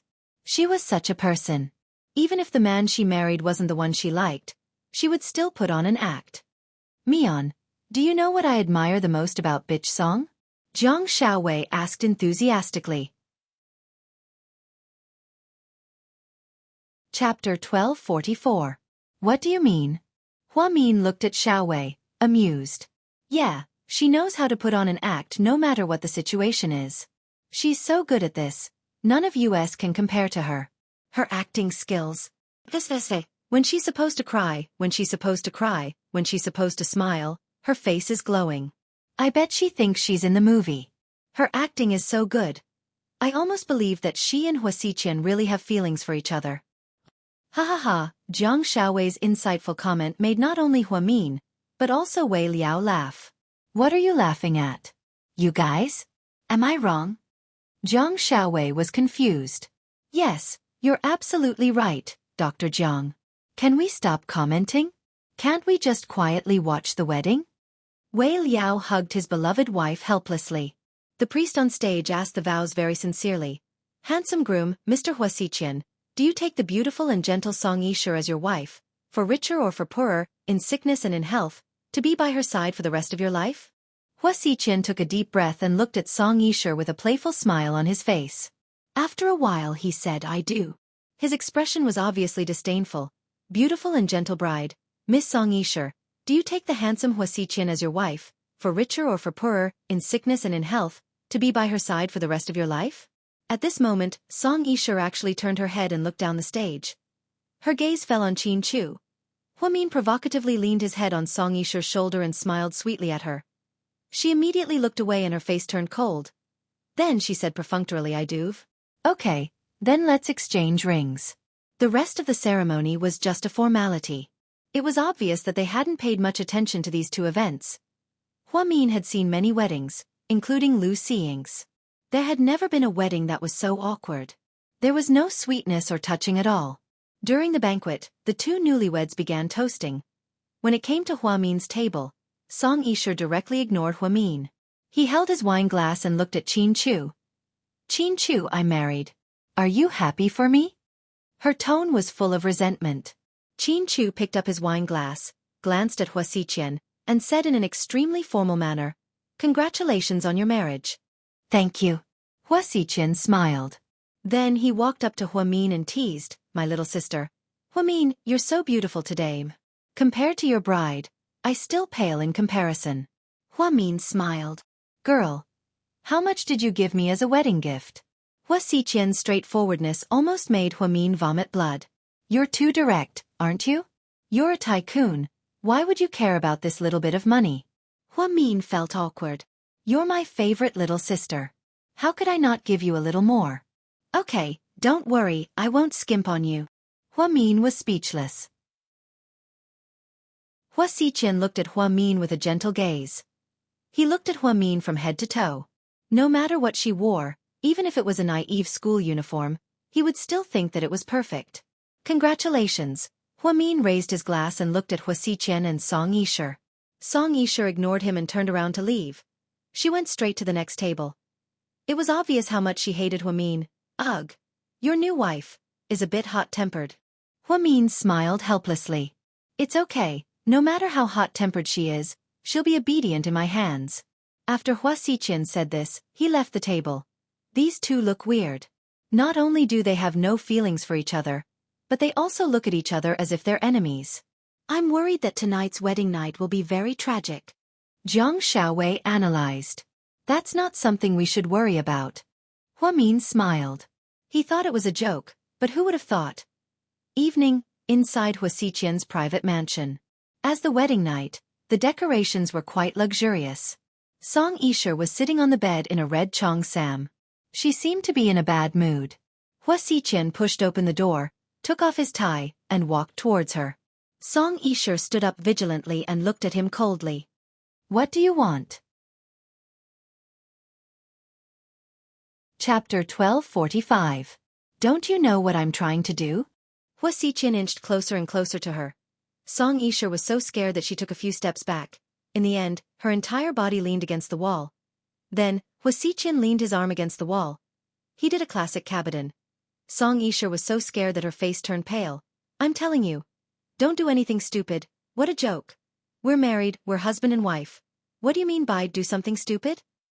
Hua Xiqian sneered. But we don't have feelings for each other. I was just set up by you. I'm telling you, after we get married, we'll go our separate ways. Otherwise, I'll tell my dad what you did. At this critical moment, Song Yisher brought up her dad. Hua Xiqian narrowed his eyes and smiled faintly. Your dad? You think I'm scared? Do you think your dad is Jesus? That the whole world respects him? You. Song Yisher was so angry that she didn't know what to say to Hua Xiqian's rude words.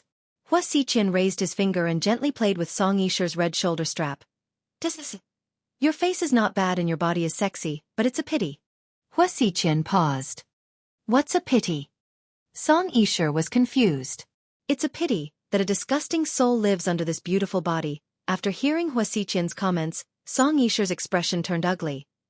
He was the first man who dared to say such things to her. He made her sound like a useless person. If that's the case, why did you marry me? Song Yisher was furious. Do you think I wanted to? To tell you the truth, today was the worst day of my life. I've never been so depressed. Luckily, the day passed quickly. Do you think I'll touch you? In your dreams. I'm telling you, while we're still husband and wife, you better be prepared to live like a widow. Don't cause any trouble, or else. Not only will I ruin your reputation, your father will too. After saying that, Hua Xiqian retracted his hand and wiped it with a wet towel. It was as if touching her would make her dirty. Song Yisher couldn't take this kind of naked humiliation anymore. She had never been wronged like this in her entire life. When Hua Xiqian turned around, she dashed forward like a madwoman. Hua Xiqian, you beast, I'll kill you. She pounced on Hua Xiqian and tried to scratch his face. Helplessly, Hua Xiqian moved a step faster and gripped her neck tightly. He pinned her against the wall. Song Yisher, don't test my patience. Hua Xiqian, what right do you have to treat me like this? Who do you think you are? You're just a dog raised by someone else. Why are you so arrogant? Song Yisher was furious, so she didn't choose her words carefully. This sentence completely angered Hua Xiqian's sensitive nerves. There were two things he hated the most in his life. First, people called him an adopted son and a dog in front of him. Second, people slandered Hua Min in front of him. This woman, Song Yisher, always went against Hua Min. Now, on their wedding night, she shamelessly called her husband a dog. She was really digging her own grave. Hua Xiqian quickly pulled out the belt from his waist. With a smack, he whipped Song Yisher's body. Instantly, a burning pain spread all over her body. Song Yisher looked at Hua Xiqian in disbelief. Hua Xiqian, how dare you? Hit me? Song Yisher's eyes widened in disbelief. Chapter 1246. As soon as he finished speaking, he viciously whipped her with his belt. Song Yisher finally realized what was going on and tried to dodge, but it was too late. Finally, red marks appeared on her shoulders and legs. I've never hit a woman, but you're an exception. Hua Xiqian finished speaking. Another whip of the belt came. Ah! Song Yisher finally woke up from her daze and screamed. Not many women were beaten by their husbands on their wedding night, and Song Yisher was definitely one of the few. She thought that with her status as the daughter of the Song family, she could do whatever she wanted in the Hua family. She didn't even think of Hua Xiqian as a threat. But to her surprise, Hua Xiqian, I'm going to tell my dad. I'm going to file for divorce because of your perverted behavior. Come on, make the call now. Call your father immediately. Hua Xiqian held his belt in one hand and threw his phone on the bed with the other. Song Yisher looked at him suspiciously. She slowly picked up her phone. If she called her dad, then all the pain would end, right? The moment she picked up her phone, she heard Hua Xiqian's voice from the phone. 5 months ago, GK's land was supposed to be auctioned internally, but your dad decided to give it to GK, breaking the rules of the game. Qin Chu was also very generous and gave your dad a set of top-grade Hainan rosewood carvings. It's worth a fortune and is estimated to be over 100 million yuan. 4 months ago, the person in charge of Chengwang Technology illegally manipulated the stock market.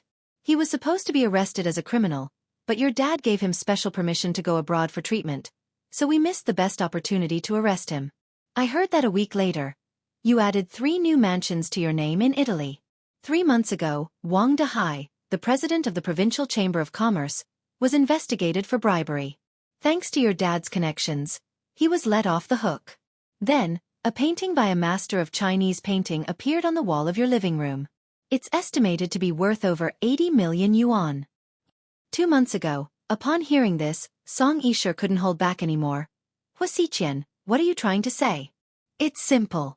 I have all the dirt on every member of the Song family, your father, your uncle, and even you and Song Yishuan. If you really want your father to fall out with me, then you can call him and ask him to come and pick you up. We can also go through legal procedures to get a divorce, but if you do this, then I don't have to worry about anything. I can just expose all the dirty deeds your father has done over the years. Let's see if your father can still hold on to the mayor's seat then. Let's see if you're still the high and mighty Song family's eldest daughter. Hua Xiqian, you're lying to me. You don't have any evidence. You're just trying to scare me. It's up to you whether you believe me or not. Anyway, I've already said what I wanted to say. Hua Xiqian turned around and carefully put his belt back on his pants. It was as if everything that had just happened was just a joke. His perverted personality was an eye-opener for Song Yisher. It also made her afraid from the bottom of her heart. This man was simply a devil. Song Yisher held onto her phone, feeling very conflicted. All these years, it was impossible to say that her father had been an honest and upright official with no record of corruption. All these years, she had spent tens of millions of yuan in Italy alone. How did a mayor with a salary manage to do that? Therefore, Hua Xiqian's dirt hit the Song family's lifeline. In the end, Song Yisher didn't dare to call. Hua Xiqian couldn't be bothered with her. He opened the door and left. Then, he got into his sports car and sped away. Inside the huge mansion, Song Yisher wanted to cry but had no tears. She still didn't understand how a pervert like Hua Xiqian had his eyes on her. Wasn't she fighting with Hua Min? How did Hua Xiqian set her up for no reason? At a certain nightclub, as soon as Hua Xiqian appeared, many beautiful women surrounded him. Hua Xiao, isn't today a big day? Why are you out here? Is the bride not good enough? A few young models surrounded Hua Xiqian and began to talk dirty. Hua Xiqian smiled and was about to speak when he suddenly saw a familiar-looking woman among them. You. What's your name? Hua Xiqian pointed at one of the inconspicuous women. Chapter 1247. Hua Xiao is asking for your name. My name is Wang Shasha. The girl didn't expect to be the center of attention. Wang Shasha, you're so old-fashioned. Hua Xiqian was speechless. Why was he so interested in her? This was because the girl's eyebrows resembled Hua Mion's. Of course, it was just a little bit. Their facial features weren't similar, but the way they looked down was similar. That was why he was able to spot her among all the other women. You, come sit here. Hua Xiqian patted the seat next to him. The girl was still in a daze. Shasha, Hua Xiao is calling for you. Hurry up and go over. A few girls were jealous and pushed her. They pushed the girl in front of Hua Xiqian. One of the girls said, Hua Xiao, she just got here yesterday. She's a little dumb and not smart enough. If she doesn't do anything right, please don't mind her. Hua Xiqian didn't say anything. However, he put an arm around the girl's shoulder and appeared very intimate. Can you drink? A little. The girl was a little shy. Here, cheers. Hua Xiqian picked up his glass. The girl frowned, gritted her teeth, and drank it all in one gulp. Then the girls around them began to clap and cheer. Hua Xiqian took out a ton of cash from his bag and scattered it around him. Thank you, everyone. The girls immediately grabbed it all without any shame. Hua Xiqian gestured at the girl with his finger. Come with me. The girl was a little dumbfounded. Are you dumb? Hua Xiao asked you to come out. Hurry up and go. A few girls pushed the girl and pushed her to Hua Xiqian's side. Then, she carefully followed behind Hua Xiqian and got into the Rolls-Royce Phantom. Then, they arrived at Hua Xiqian's other private mansion. It was more than 200 square meters of luxurious furniture. After Wang Shasha showered, she walked out nervously. He wondered if he was lucky or unlucky to be called out by a big shot as soon as he arrived at this place. She didn't know anything about Hua Xiao's background and didn't understand his emotions at all. But when she was ready to lay on the bed and face death with equanimity, Hua Xiqian gently hugged her from behind. Then he whispered in her ear, Let's sleep, Mion. Mion? Who is Hua Mion? This was what she wanted to ask, but she didn't say it out loud. She did not dare to make a sound and spent the night with this man in fear and trepidation. Miraculously, nothing actually happened. The next morning when Wang Shasha got up, she could no longer see Hua Xiqian's shadow. However, there was a check for 100,000 yuan left on the table. 100,000 yuan was not a lot. In the nightclub where she worked, many of the girls sold their virginity for 300,000, 500,000, or even 1 million yuan. But the problem was that he didn't touch her last night. Nothing happened between them. Did he just get 100,000 so easily? Wang Shasha was in disbelief, however. She still carefully put the check in her bag and left nervously. Southside Recuperation Center, Hua Min came to work early in the morning because there was a quarterly meeting at 7 a.m. and President Wu would be there. Therefore, as soon as she entered the office, she turned around and was about to change into her white lab coat. The office door was pushed open and gave her a fright. What are you doing here so early in the morning? When Hua Min saw Hua Xiqian, who was dressed very casually, walk in with a few food boxes in his hands, she was truly surprised. Didn't this guy just get married yesterday? But it was only 6:30 a.m. What was he doing at Southside? Chapter 1248. I'm eating breakfast. Before Hua Min could say anything, Hua Xiqian took out the breakfast from the lunchbox. There was crab porridge, steamed dumplings, and all sorts of side dishes. It was extremely exquisite. Although Hua Min had already eaten breakfast at home, he still couldn't help but drool when he saw all this. But, But why did you come to my office for breakfast? I just happened to come to the Hua Foundation to check the accounts, and I haven't eaten yet. My stomach is really uncomfortable. The point is, why did you come to my office to eat? Hua Min was speechless. I only know you. Do you think I'd go to the consultation hall to eat? Hua Xiqian said matter-of-factly. Hua Min, okay, then you eat quietly. I'm going to work for a bit. Hua Min turned around and picked up the white coat hanging on the hanger. He tied up his messy hair.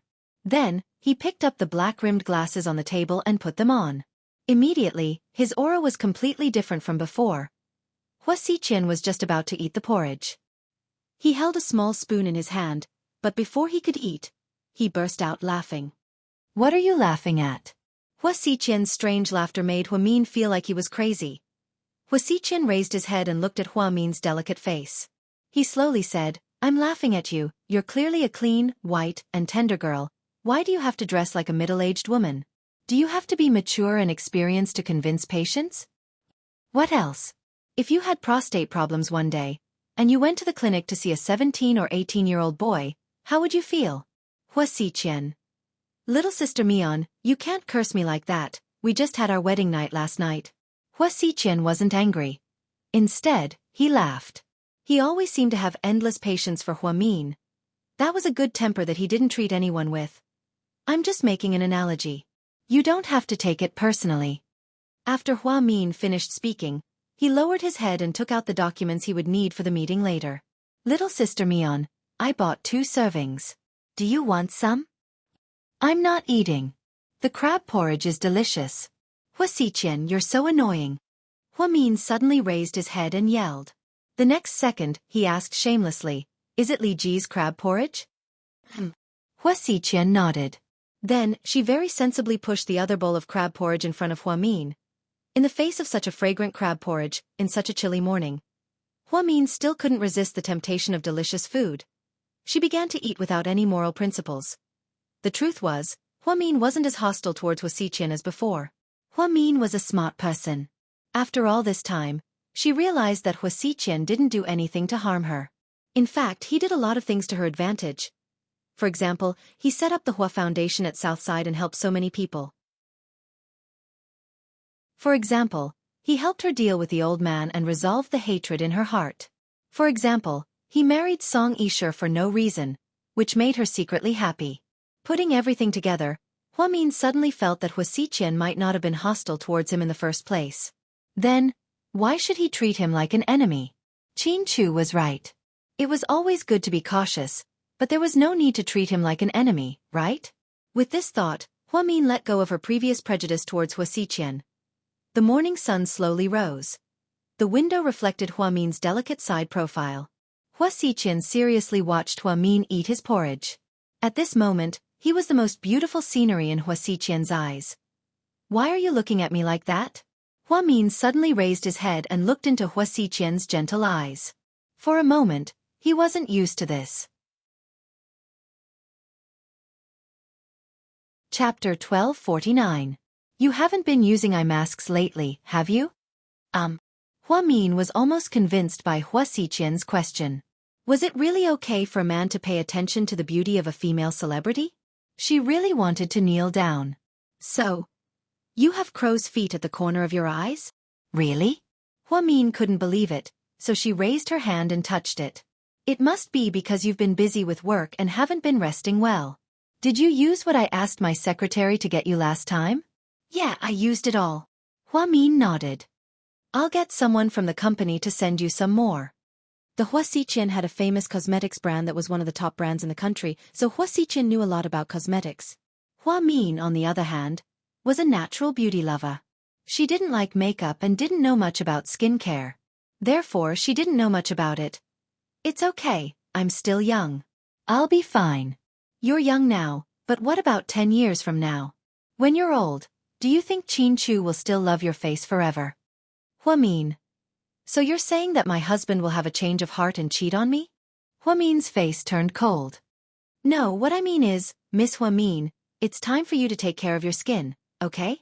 After speaking, Hua Xiqian gracefully finished the last mouthful of crab porridge and turned to leave. I'm going to go check the accounts, I'll leave this trash to you.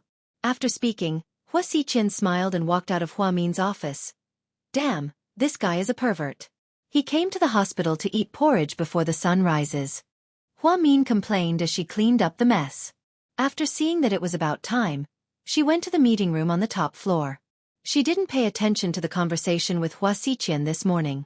However, when she came back from the cafeteria at noon, she was shocked by the dozen or so skincare products. What the hell is this?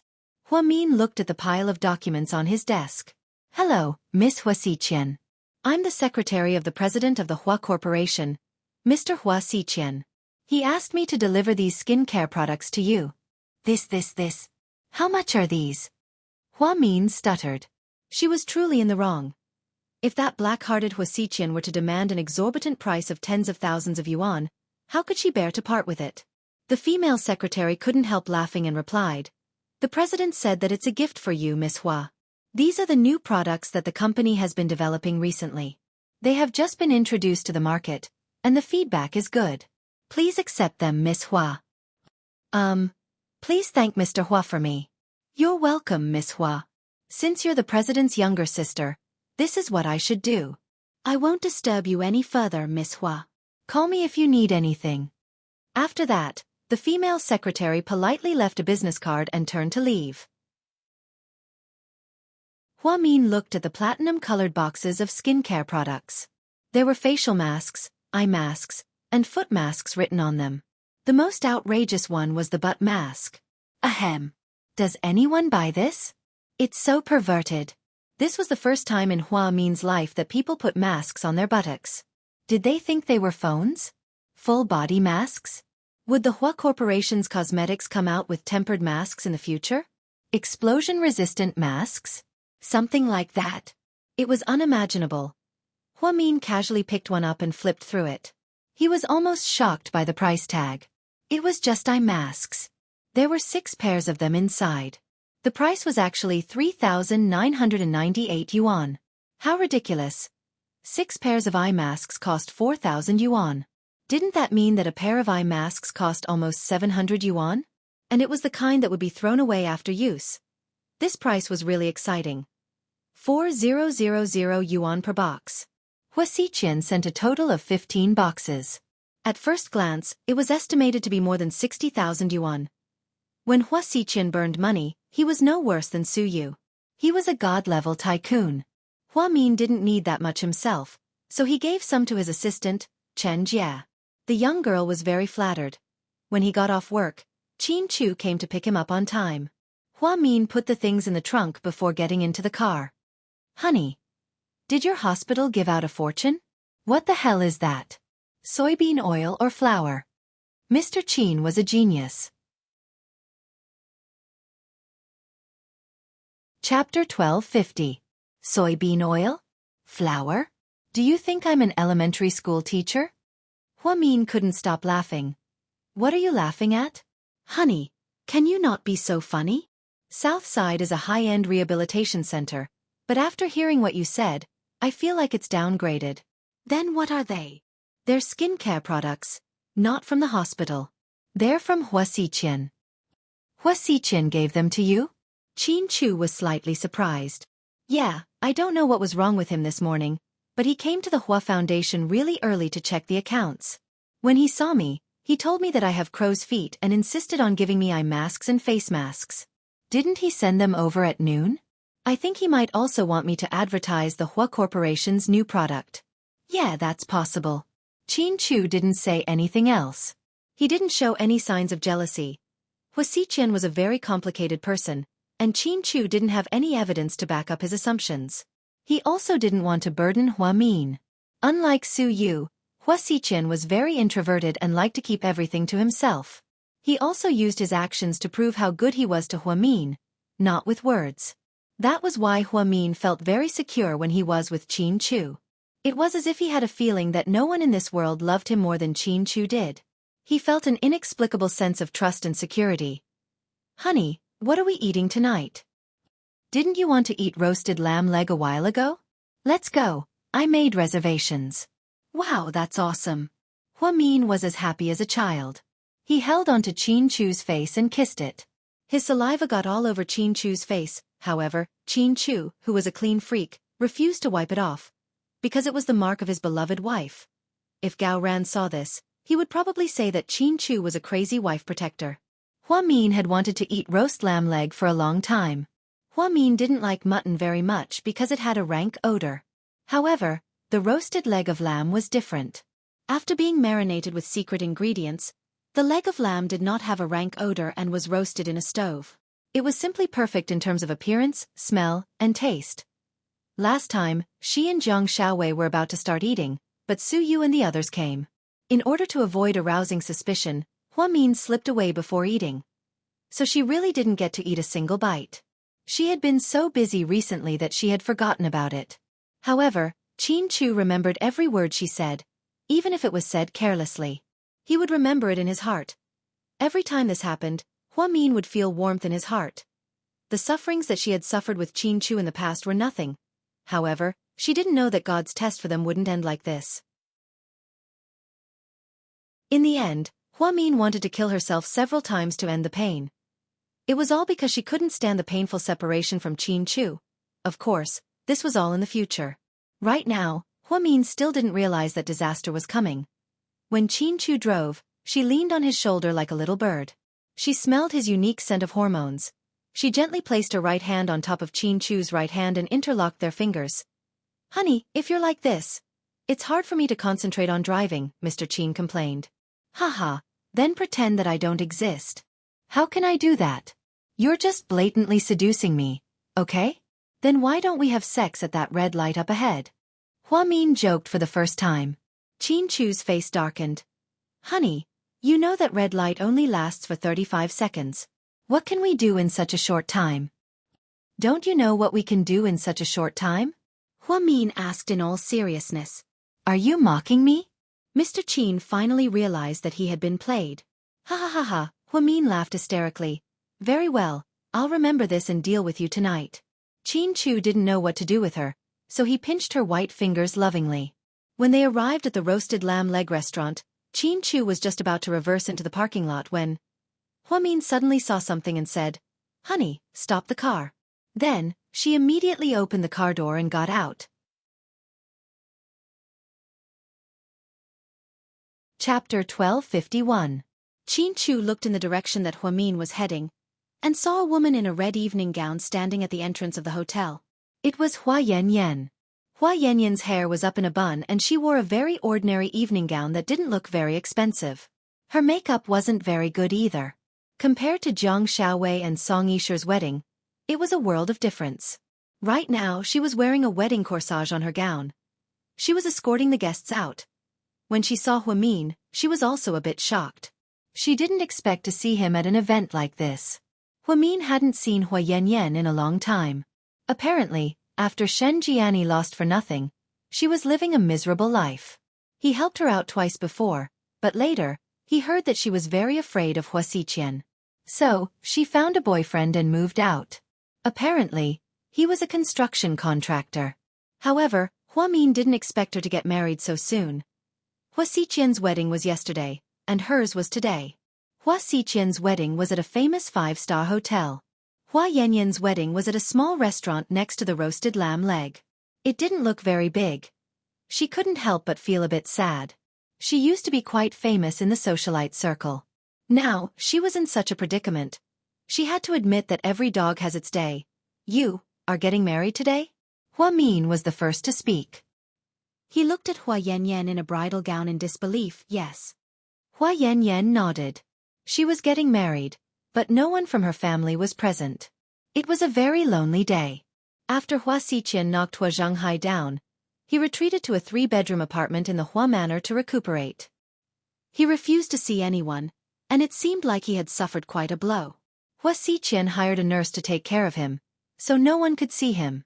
Shen Jiani had already absconded with her son and the adulterer with the last bucket of gold. However, life abroad wasn't that great either. Sometimes, Hua Si would call Hua Yanyan to ask for money. Hua Yanyan didn't have much money herself. It wasn't easy for her to find a contractor boyfriend who treated her quite well. He often bought her clothes and gave her some money, but she couldn't bear to spend it on herself and sent it overseas. He had to admit that his days were tough. therefore, she did not tell anyone about her marriage. Her former fair-weather friends had also disappeared. Hua Min was the only one who didn't hit her when she was down. She still felt that he was out of her league. Why didn't you say anything? Hua Min looked at Hua Yanyan sadly. She was no longer as arrogant as she used to be. Instead, she looked calm and peaceful. I'm embarrassed. You know that I don't have any family here. My mom and brother went abroad, and our dad is like that. Hua Xiqian and Jiang Hong want me to disappear immediately. I can't stay in the Hua family anymore, so I stopped contacting my old friends. After I left, I met this man and got married. I was so mean to you in the past, and I'm so grateful that you helped me. How could I ask you to come to my wedding? Hua Yanyan crossed her hands and gently rubbed them together. It was obvious that she was still a little nervous in front of Hua Min. That person. Does he treat you well? Hua Min looked at Hua Yanyan, who was wearing a cheap gown, with pity. She was exceptionally beautiful today. Hua Min had known her for a long time, but he had never seen such a beautiful Hua Yanyan before. Her big eyes were watery, and she had dimples on her face. She didn't have the stink of money from before. Hua Min was a little surprised that Hua Yanyan got married so quickly. Previously, she had been hell-bent on chasing after young Master Shen, trying desperately to compete with Wei Ying. At that time, Hua Min thought that even if she wasn't doing well, she would at least find a rich second-generation heir. Chapter 1252. He treats me really well. He's more than 10 years older than me, and he's been widowed for more than 2 years. He also has a 6-year-old boy living with his grandmother. Although he's not very rich, and he takes on some small projects every year, it's not too bad. I think I'm doing really well right now, Hua Yanyan carefully recalled. Once when she went to a bar to get drunk, she was almost taken away by a few hooligans. It was this person who saved her in the nick of time. He even opened a hotel for her and gave her some money.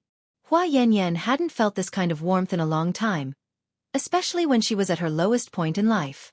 Therefore, she treated this feeling as love, or perhaps it was the last straw that saved her from the Hua family. That's good. Actually, as long as you can live a normal life, it's also a form of happiness, Hua Min slowly said as he looked at her. Hua Min thought that it was good that Hua Yanyan got over it. Otherwise, with her current status, even if she married into a rich family, she would still be treated coldly. Plus, her husband might not even be faithful. She might as well find a normal family to live with. Yeah, that's what I thought too. I just hope that I can forget about the past and start afresh. Hua Yanyan said, word for word. Hua Min took out her wallet from her bag. She didn't carry a lot of cash with her every day. She only had around 3,000 to 5,000. She estimated that she probably had less than 4,000 on hand right now. Therefore, she took out 3,000 yuan and handed it to Hua Yanyan. Take it. No, I don't want it. Hua Yanyan obviously didn't want to take it. Take it. It's a gift. Congratulations on your wedding. After speaking, before Hua Yanyan could say anything, Hua Min stuffed the money into her hands. Hua Yanyan's emotions were complicated, and tears seemed to be glistening in her eyes. She never thought that there would be a day when she would get married. On such an important day, her parents and brother weren't by her side. Only Hua Min, her former enemy, was by her side. This was the biggest irony in life. Hua Min, thank you for forgiving me. I'm not as magnanimous as you are, and I'm not as broad-minded as you are, so I'm destined to never get the happiness that you got. But I still have to thank you. You've taught me a lot. Maybe it's not the worst thing that happened to me, but it's the most unforgettable experience. I feel that you're still able to treat me so calmly even though I treated you so badly back then. I have to say, that's not something an ordinary person can do. If you were a man, you would have achieved great things. Hua Min smiled. But I'm a woman. So, there are so many people who like you. And there are also so many people who want to protect you. Hua Yanyan seemed to know something. She looked at Hua Min with a complicated gaze. Yanyan, is this your friend? The groom walked out and put his arm around Hua Yanyan's shoulder. Hua Min could clearly see that it was an ordinary-looking and slightly old man. He was wearing a rustic suit and was slightly plump. The good thing was that he looked familiar, so he didn't look annoying. This is my friend, Hua Yanyan introduced. Welcome. There's a banquet inside. Please come in. The groom looked very welcoming. It's okay, my husband is waiting for me. I'll leave first. I wish you all the best. After Hua Min gave the wedding gift, she didn't want to stay any longer, so she turned around and left. When she returned to the restaurant next door, Qin Chu got out of his car as well. What's wrong? Why do you look so sad? Qin Chu could tell that Hua Min wasn't in a good mood. Hua Yanyan got married to a middle-aged man who's more than 10 years older than her. He's widowed and has a 6-year-old son. I never thought that this would be her final destination. I feel a little sad. Qin Chu gently hugged Hua Min and patted her back to comfort her. Silly girl, she used to be your enemy. But she's also an old friend of mine. Hua Min's voice was a little choked up. As a woman she felt sad for Hua Yanyan's fate. Io, who are these two? They're hugging each other on the street. Seriously. They're such an eyesore. The woman's voice was domineering. Upon hearing such a familiar voice, Hua Min turned her head and smiled through her tears. Why are you two idiots here?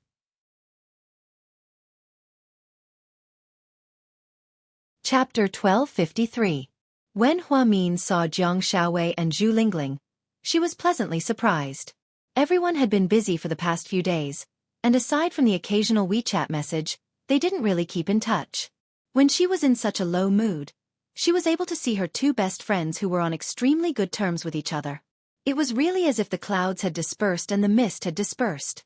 Mr. Qin contacted us. He said he wanted to treat us to roasted lamb. Zhu Lingling playfully pointed at Qin Chu. Hua Min looked at Qin Chu with happiness written all over her face. Why didn't you tell me? Would it be a surprise if I told you? Qin Chu lovingly patted Hua Min's head. Hey, okay, can you guys stop torturing us? That's enough, stop being so lovey-dovey. As Zhu Lingling spoke, she walked up and wrapped her arms around Hua Min's arm. Where's your police? He's on duty, he said he'll be here soon. Hua Min turned around and looked at Xiao Wei. Where's young Master Wei? He was stuck in a traffic jam. I came in Lingling's car and took the highway. Haha, you're smart. Come on, let's go in first.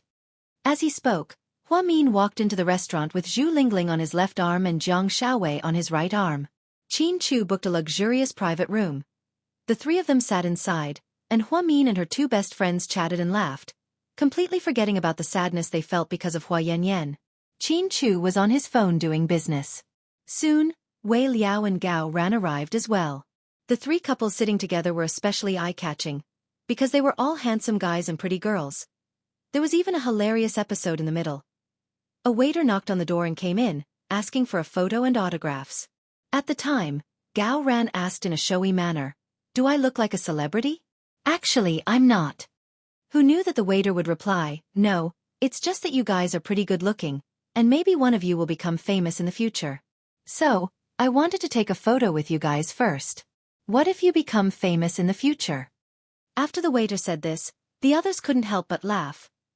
Zhu Lingling laughed the loudest, and she wrapped her arms around Gao Ran's neck. "Mr. Policeman, I didn't know you could be embarrassed like this." Jiang Xiaowei looked at the waiter and laughed. "It's a waste of your brain to be a waitress. Why don't you follow me in the stock market?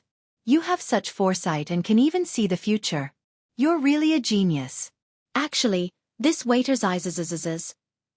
He was the waiter in charge of this private room. When he saw how good-looking the guests were, he was stunned. Naturally, he's was. So he took a photo, take a photo, says he's. He, years, ins in yenny, took a year's day like a sinny. "Mr. Policeman, your Photoshop skills are pretty good, it looks real." "Waiter, I didn't Photoshop, this is a real photo, okay?" "Yenny, but why did you take a photo with these big shots?" "Waiter, big shots? What big shots?" "Yenny, don't tell me you don't know these people?" "Waiter, I really don't know them, I used to be a waiter in a restaurant, and I took a photo with them on a whim." "Yenny, waiter, so they're all?" "Yenny, come, let me introduce you. The man on the left with a bright smile is the CEO of the Wei Financial Group, and the woman next to him is Mrs. Wei, who was pregnant at the time. She's a famous psychologist in the country, and later opened the largest psychology hospital in the country. The tall, muscular man next to them is the famous chief Gao of the city bureau, and the woman next to him is his wife. I heard that she's now running her own perfume brand, and she's a very capable career woman. Waiter. What about the last couple? The man with the best looks and the pretty girl beside him? Why do I feel like they're the best? Chapter 1254. Junior. They're the best. They used to be the most powerful people in Sea City. The man is rich and has billions of dollars in assets. He's a famous tycoon in Asia. The woman is smart and is a famous medical celebrity in the country and even the world. She's the only female Nobel Prize winner from China. She shocked the world. Let me tell you, uncle, this photo of yours can be sold for at least 1 million yuan. Waiter. Where are they now? Are they still in Sea City? Junior. Later. They went through a lot of things. I can't tell you all of them in a short time, but I recommend you watch a good TV series. It's about the legend of their lives. Waiter. What TV series? Junior. Secret Marriage and Sweet Love. Waiter. What's that? Junior. It's based on a good romance novel called Secret Marriage and Sweet Love. A paranoid husband is addicted to spoiling. Waiter. I've never heard of it. Junior. Anyway. Uncle, you really had the foresight many years ago. You were so lucky to have such a big group photo. Anyway, any one of them is a top figure in the country. Waiter. Okay. I finally know what it means to unintentionally plant a willow and grow a shade. When the 6 couples got together, they always had fun. At first, Wei Liao wasn't used to it. After all, he and Su Yu had been buddies since they were kids. So when he was with Qin Chu, he felt like a traitor who betrayed his buddies. So, young Master Wei was always gloomy when they got together. Later on, thanks to Dr. Zhang's guidance and brainwashing, Wei Liao happily joined the couple army and even shared a happy photo with his friends on WeChat. He posted a photo of the 6 of them eating roast lamb leg. He added the caption, "Gathering with my wife's best friend." The moment the photo was posted, the comment section was full of comments. Wei Ying, wow. My second brother and second sister-in-law are so happy. They're showing off their love again. Tang Chuan. Traitor, absolutely traitor. While Lord Su is going down south, you defected to the enemy. I look down on you. By the way, is the lamb leg delicious? Give me the address. Wei Liao replied to Tang Chuan, get lost. A few seconds later, Su Yu left a comment at the bottom of the post. The one on the left in the photo, is there a high-definition image? Asking for a large sum of money. Wei Liao almost fainted after reading it. Who else could Zhuosan be but Huamin? However, young Master Wei purposely teased Lord Su and replied, Zhuosan? Are you talking about that kid from the criminal police unit? Su Yu. Fuck off, don't play dumb with me. That's the third person on the right. I'm talking about the third person on the left. I'll give you one last chance to speak properly. Otherwise, do you believe that I'll take a plane back to strangle you? Wei Liao. Haha, Lord Su, please spare my life. I'll send you the picture immediately. Tang Chuan. Master Wei, you have no integrity. I look down on you. Speaking of which, is the lamb leg delicious? Continue to ask for the address, or send me your location. Wei Liao replied to Tang Chuan. Fuck off, you little bastard. Wei Liao was a man of action. After sending a WeChat message to Su Yu, he raised his phone and secretly took a photo of Huamin. She realized that the photo wasn't very clear, so she took 2 more photos. What are you doing? Jiang Xiaowei leaned over and whispered into Wei Liao's ear. Damn, Wei Wei, are you trying to scare me to death? I'm asking you what you're doing. Ah, nothing, I wanted to post it on WeChat so I took a photo. Wei Liao felt guilty and immediately put down his phone. Huamin, who was talking, looked over curiously. Wei Liao felt guilty again. He immediately turned his head and wiped Jiang Xiaowei's mouth with a tissue. Wei Wei, look at you, your mouth is covered in oil. Fuck. Can you not wipe my mouth with the tissue you just used to wipe your mouth? Wei Liao was speechless. He picked it up and looked at it. Indeed. He panicked and took the wrong one. Fortunately, he successfully sent the photo to Su Yu. Su Yu, who was in the South China Sea, was at the beach as the sun set. He listened to the ebb and flow of the tide and looked at the photo on his phone. His eyes were filled with endless gentleness. Chapter 1255. In the photo, Hua Min's hair cascaded down to her shoulders. It was very similar to the hairstyle of the female lead in the popular web drama, Brooding Over My Heart. She had this hairstyle in high school, and Chin Chu liked it very much. Once when they were chatting, Chin Chu said that he liked her hair like this. Hua Min decided to style Chin Chu's hair again. But strangely, even though the 24-year-old Hua Min had the hairstyle from 7 years ago, it didn't look out of place. Youth didn't leave too many traces on her face. Whether it was 7 years ago or 7 years later, Hua Min always looked so calm and collected. She had a maturity and magnanimity that people her age didn't have. She was dressed very simply. She only wore a white shirt with a red spider lily embroidered on the collar.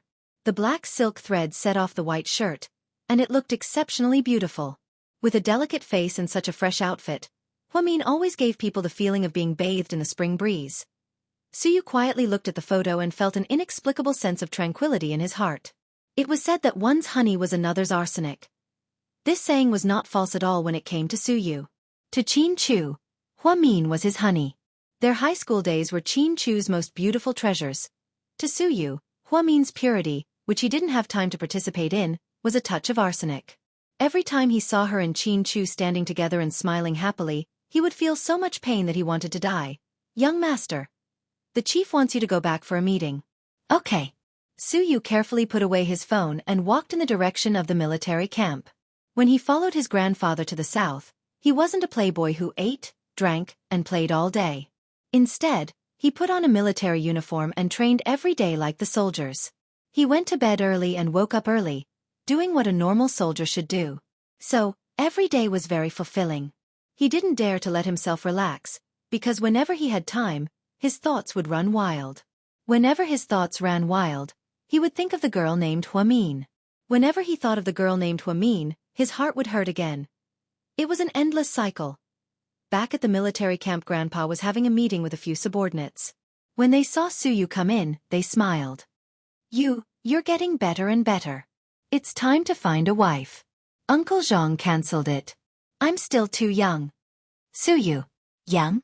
When the chief was your age, your father was already 5 years old. Suyu was speechless. Come here. Your uncles have put in a lot of effort for your marriage.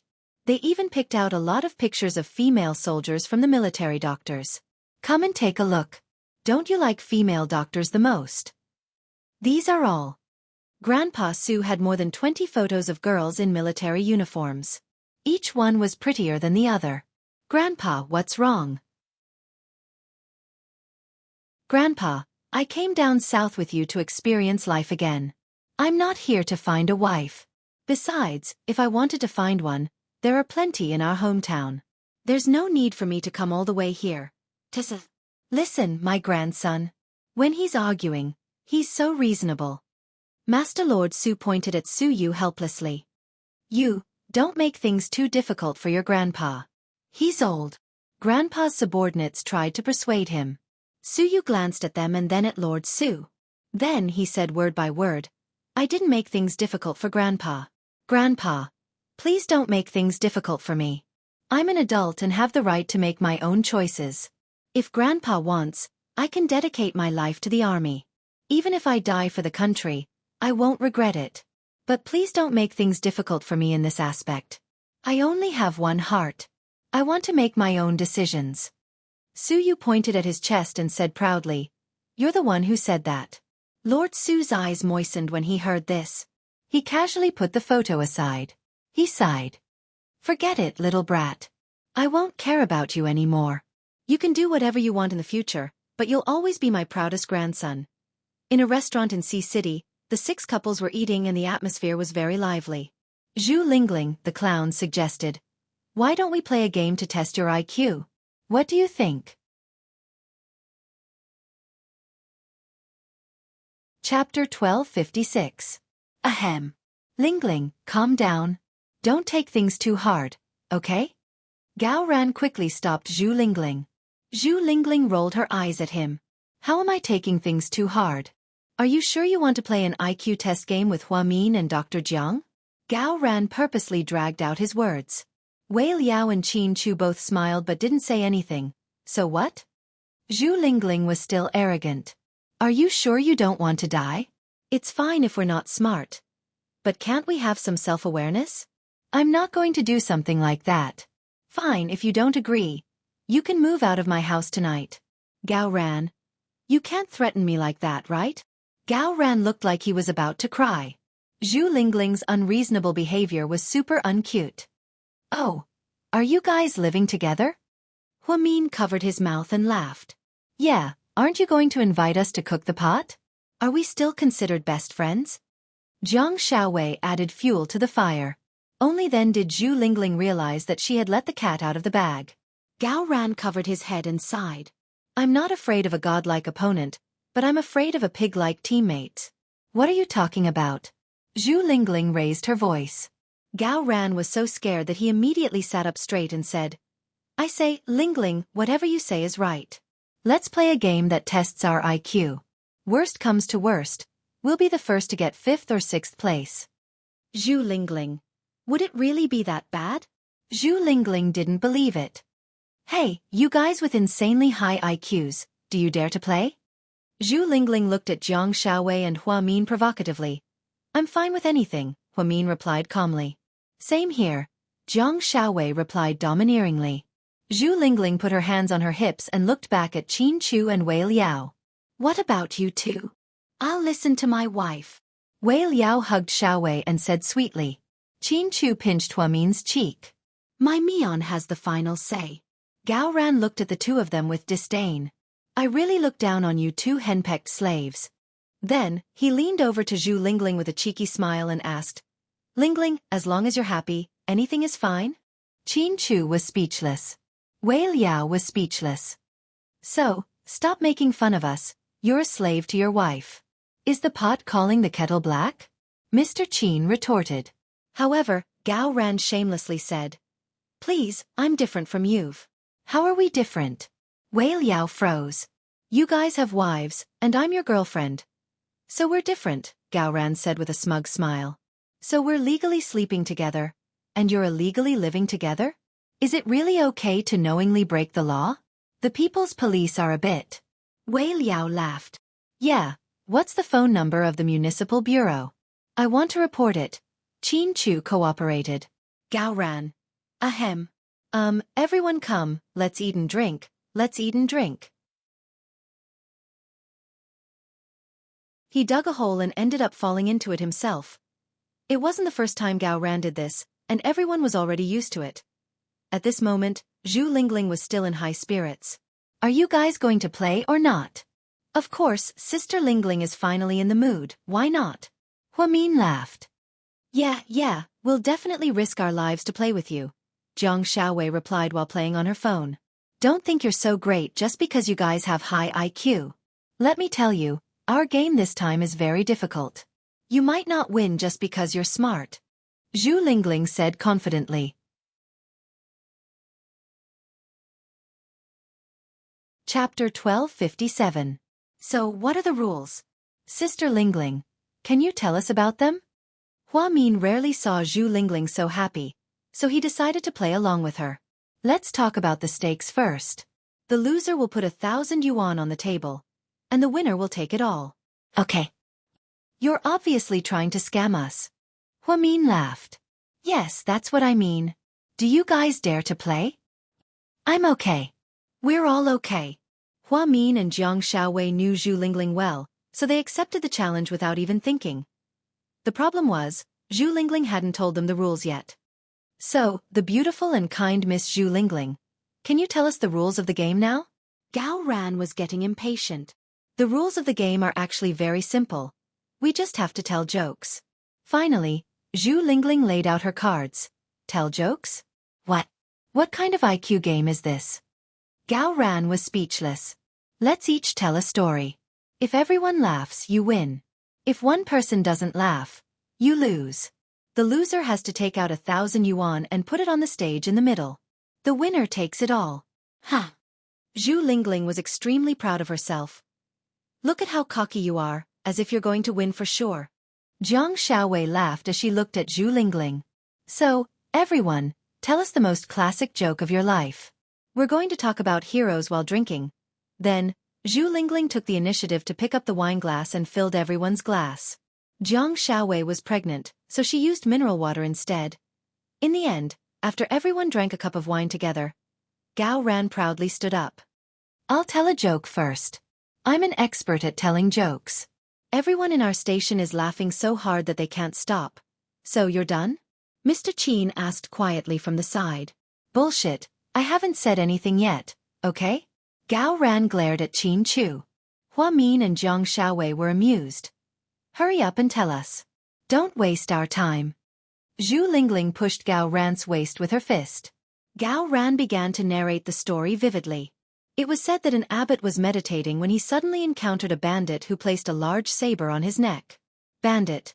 Damn old man, take out all your money and I'll spare your life. Abbot. Money is just a worldly possession. You can't bring it with you when you're alive, and you can't bring it with you when you die. Benefactor, take it, take it. Then, the abbot handed the money bag to the criminal. Bandit. Is this what you got from begging for alms in your life? Can you really bear to do that? Abbot. Buddhism emphasizes on karma and reincarnation. You and I had karma in our past lives. So today's karma has resulted in today's karma. The criminal was quite moved. Abbot, I have committed grave sins. Do you have a way to save me? Abbot. Yes. Bandit. What is it? Abbot. Lay down the butcher's knife and become a Buddha. Then, the bandit put down the knife in his hand and bowed his head in repentance.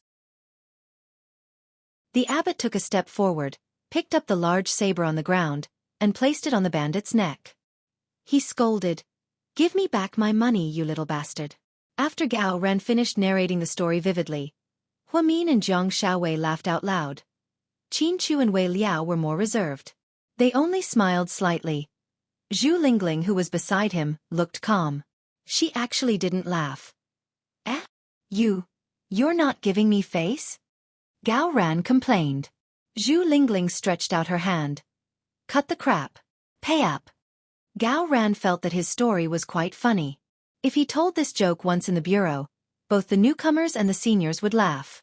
However, why did Zhu Lingling, who was usually easily amused, jump when she heard it? Gao Ran had no choice but to admit defeat. He took out his wallet, took out 1,000 yuan, and placed it in the small bamboo basket at the center of the table. Who's next? Zhu Lingling asked happily. Upon seeing Zhu Lingling's smug expression, Hua Mian whispered to Jiang Shaowei, I think Zhu Lingling is going to use her ultimate move against us today. Then let me tell one. Wei Liao saw that no one was eager to speak, so he stood up. Jiang Shaowei tilted her head and looked at her husband. To be honest, she was looking forward to how funny her husband could be.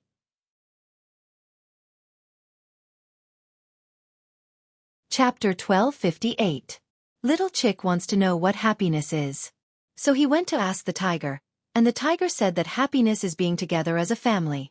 Little Chick went to ask the lion, and the lion said that having 3 wives and 4 concubines is happiness. Little Chick didn't want to give up, so he went to ask the leopard, and the leopard said that having a healthy body is happiness. In the end, Little Chick happily went home and told his mother about everything that happened today. His mother patted his head and said with deep meaning, Child, you're the happiest today. Little Chick didn't understand why. His mother said, You're lucky that you came back alive today. Look at the people you asked, they were so fucking scary. After Wei Liao finished, Jiang Shaowei burst out laughing. Then, she pinched Wei Liao coquettishly and said, Why didn't you tell me something this funny? I just remembered. Honey, don't pinch me, it's going to bruise. He looked around and saw that everyone was laughing, except for Zhu Lingling, who was still as calm as ever. Are you determined to win our money? Wei Liao laughed. Little guy, just hold it in. Let's see how long you can hold it in. Jiang Shaowei was also amused. Just then, Wei Liao admitted defeat. He took out 1,000 yuan from his wallet and placed it in the bamboo basket. This was the second person to lose so miserably. It seemed like everyone was off to a bad start. Just then, Hua Min pulled on Qin Chu's sleeve and said, Honey, why don't you tell one too? All the guys here have done it. It's your turn now. Okay. Mr. Qin thought hard. He had always been cold and arrogant, and he rarely turned into a joker. So, it was quite difficult for him to tell a joke. But since Hua Min asked, he couldn't disappoint his wife.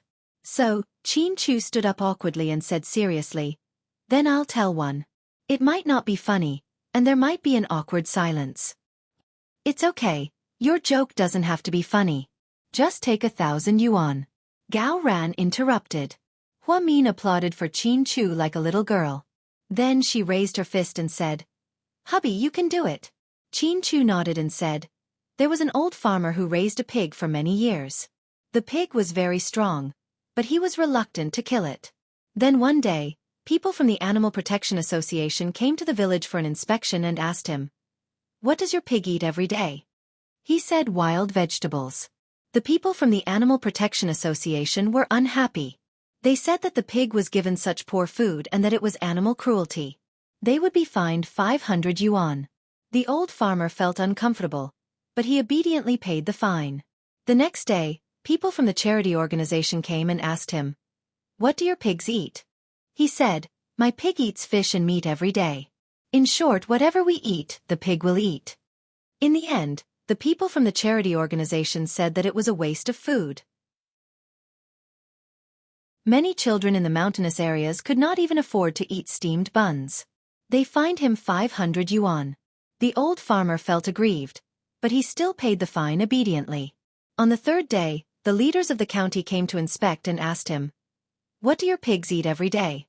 The old farmer hesitated for a long time before he carefully answered, 'I give it 10 yuan every day. It can buy whatever it wants to eat.'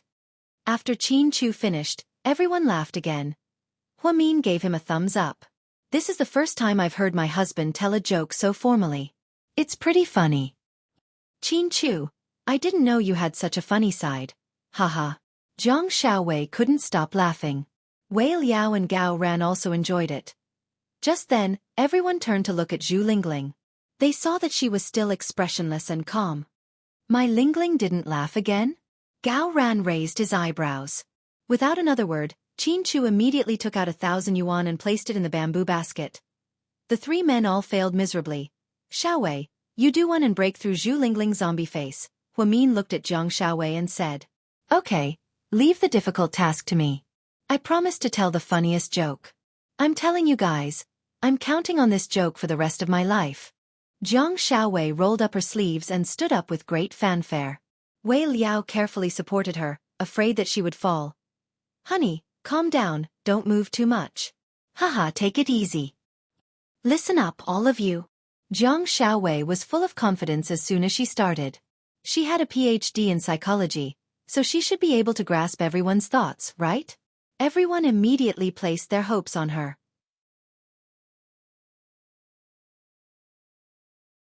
Chapter 1259. Zhang Xiaowei coughed lightly and said seriously, "An American, a French, and a Chinese man were walking in the desert. They were thirsty, hungry, and tired. As they walked, they suddenly picked up a bottle. When they opened it, a person floated out. The person said, 'I'm the genie. I can fulfill 3 of your wishes.' The American man liked to take advantage of others. The first one said, 'My first wish is a lot of money. My second wish is still a lot of money. My third wish is to go back to America.' The genie nodded. 'That's easy.' Then, he waved his hand and the American man went home with a lot of money. The French man also said, 'My first wish is beautiful women. My second wish is a lot of beautiful women. My last wish is to go back to France.' The genie waved his hand. 'That's easy. Go.' Then, the French man went home with a lot of beautiful women. Finally, the Chinese man sat on the ground and said, 'My first wish is a bottle of erguo. The genie gave it to him. Then he said, 'My second wish is another bottle of erguo. The genie gave him another bottle. After he drank it, the genie asked, 'What's your third wish?' The Chinese man thought hard and finally said, 'I want 2 friends. Tell them to come back.' Instantly, the American and French men all returned to the desert. After Zhang Xiaowei finished speaking, everyone laughed. Although they didn't laugh, they all thought it was quite interesting. However, Zhu Lingling didn't laugh. Zhang Xiaowei continued, 'Don't worry, I'm not done yet.' Then, The three of them continued walking in the desert. They picked up another bottle and another person came out. This person said, "I'm the genie's younger brother. My power is not as high as my brother's, so I can only fulfill 2 of your wishes." The American and French men thought about it. They were afraid that the Chinese man would ruin it, so they decided to let him speak first. The Chinese man thought hard and said, "My first wish is a bottle of erguo. After he drank it, the genie asked, "What's your second wish?"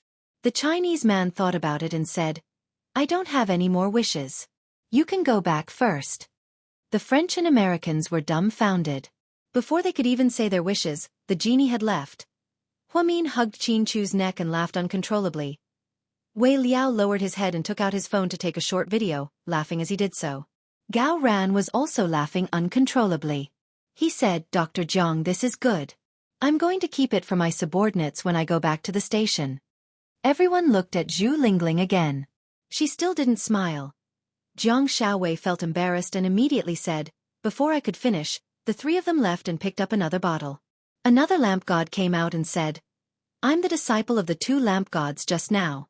My magic power is not as strong as the 2 masters, so I can only fulfill 1 wish for each of you." As soon as the genie finished speaking, the Americans and the French said in unison, "Send the Chinese back first." So the Chinese went home, the genie left, and the Americans and the French stayed in the desert forever. Jiang Xiaowei finished her story. It was a joke that was split into 3 parts, which was quite interesting. However, Zhu Lingling didn't laugh. "Lingling, don't you think it's funny?" Gao Ran was puzzled. "I don't think so. Hurry up and pay up, Dr. Jiang." Zhu Lingling waved her hand. Jiang Xiaowei took out 1,000 yuan and put it in a bamboo basket. "Zhu Lingling, I really admire you." In the end, everyone placed their hopes on Huamin. Huamin felt everyone's expectant gazes and pouted. "Don't look at me like that. I'm stressed. We believe in you." Jiang Xiaowei smiled. "I don't even believe in myself. I'm not easily amused." Huamin was a little embarrassed. "Go on, now it's only you and Zhu Lingling left. I have faith in you." Wei Liao felt that since Huamin was so good, she would definitely be able to defeat Zhu Lingling. Therefore, Huamin nodded. Under everyone's expectant gazes, she stood up and began to tell her most classic joke.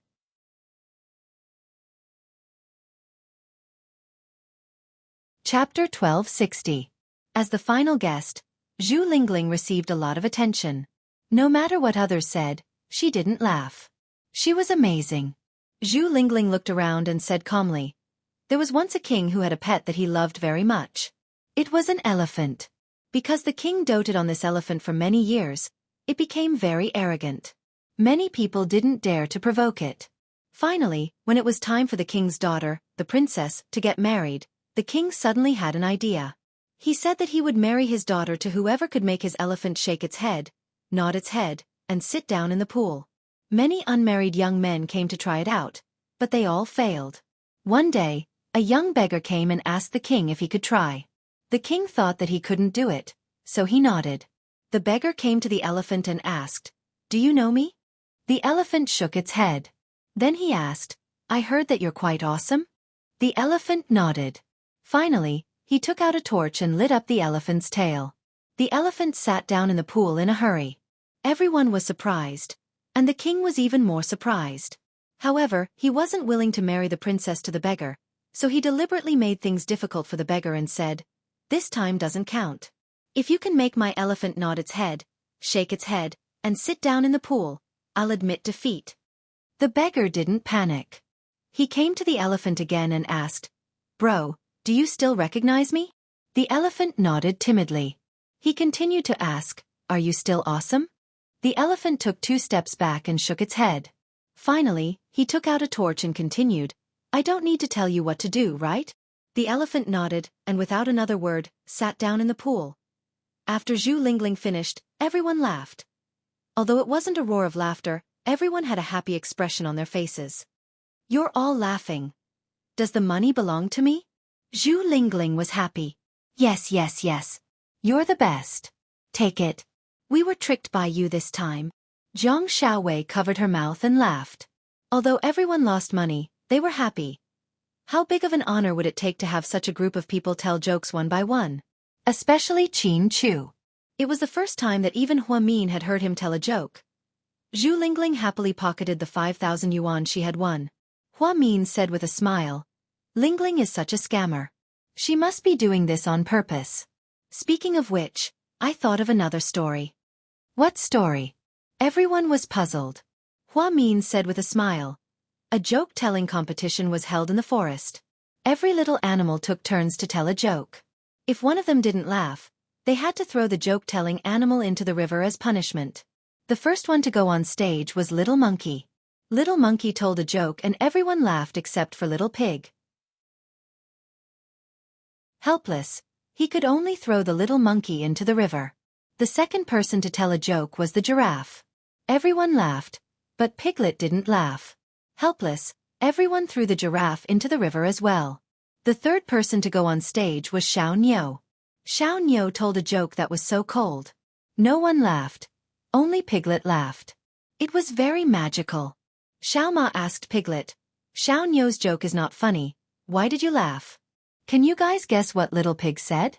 Jiang Xiaowei said, "Little Pig definitely said that I thought it was funny." Hua Min shook his head.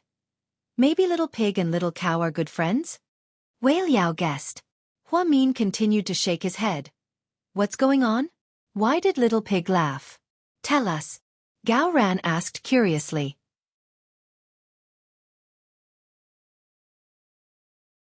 Chapter 1261. Hua Min replied in all seriousness. Piggy said that the monkey's joke was really funny. Everyone was speechless. Piggy was slow to react, so he only reacted to the first joke when Hua Mian told the third one. The monkey and the giraffe were wronged. Even more wronged than Do Yi. Zhu Lingling immediately reacted. She jumped up and immediately grabbed Hua Min by the back of his neck. "You little brat! How dare you mock me and call me Piggy? Do you think I can't tell? I'm going to strangle you to death. Ha ha ha, help! This crazy woman is strangling me." Hua Min shrieked as he shrunk his neck back. The two of them didn't care about their image at all and fooled around as if no one else was around. It was as if they had returned to their school days. Hua Min hadn't fooled around with Zhu Lingling in a long time. Qin Chu and Gao Ran watched as the two of them traveled back in time. It was as if they had traveled back in time to 7 years ago, and their mood subconsciously improved. Jiang Xiaowei gently stroked her belly as she watched the joyous scene unfold before her. The gathering of the 6 couples was exceptionally heartwarming and happy. The meal lasted until 11 p.m., and everyone was still hungry for more. Jiang Xiaowei originally suggested going to Seductive Fox, but everyone thought that she was pregnant, so they didn't want to go. Zhu Lingling was extremely generous and didn't take the 5,000 yuan for herself. Instead, she paid the bill. Then the 3 couples went home. Zhu Lingling got into Gao Ran's Jaguar. They had been living together not long ago. Gao Ran's new apartment was newly renovated, so the smell was a little strong.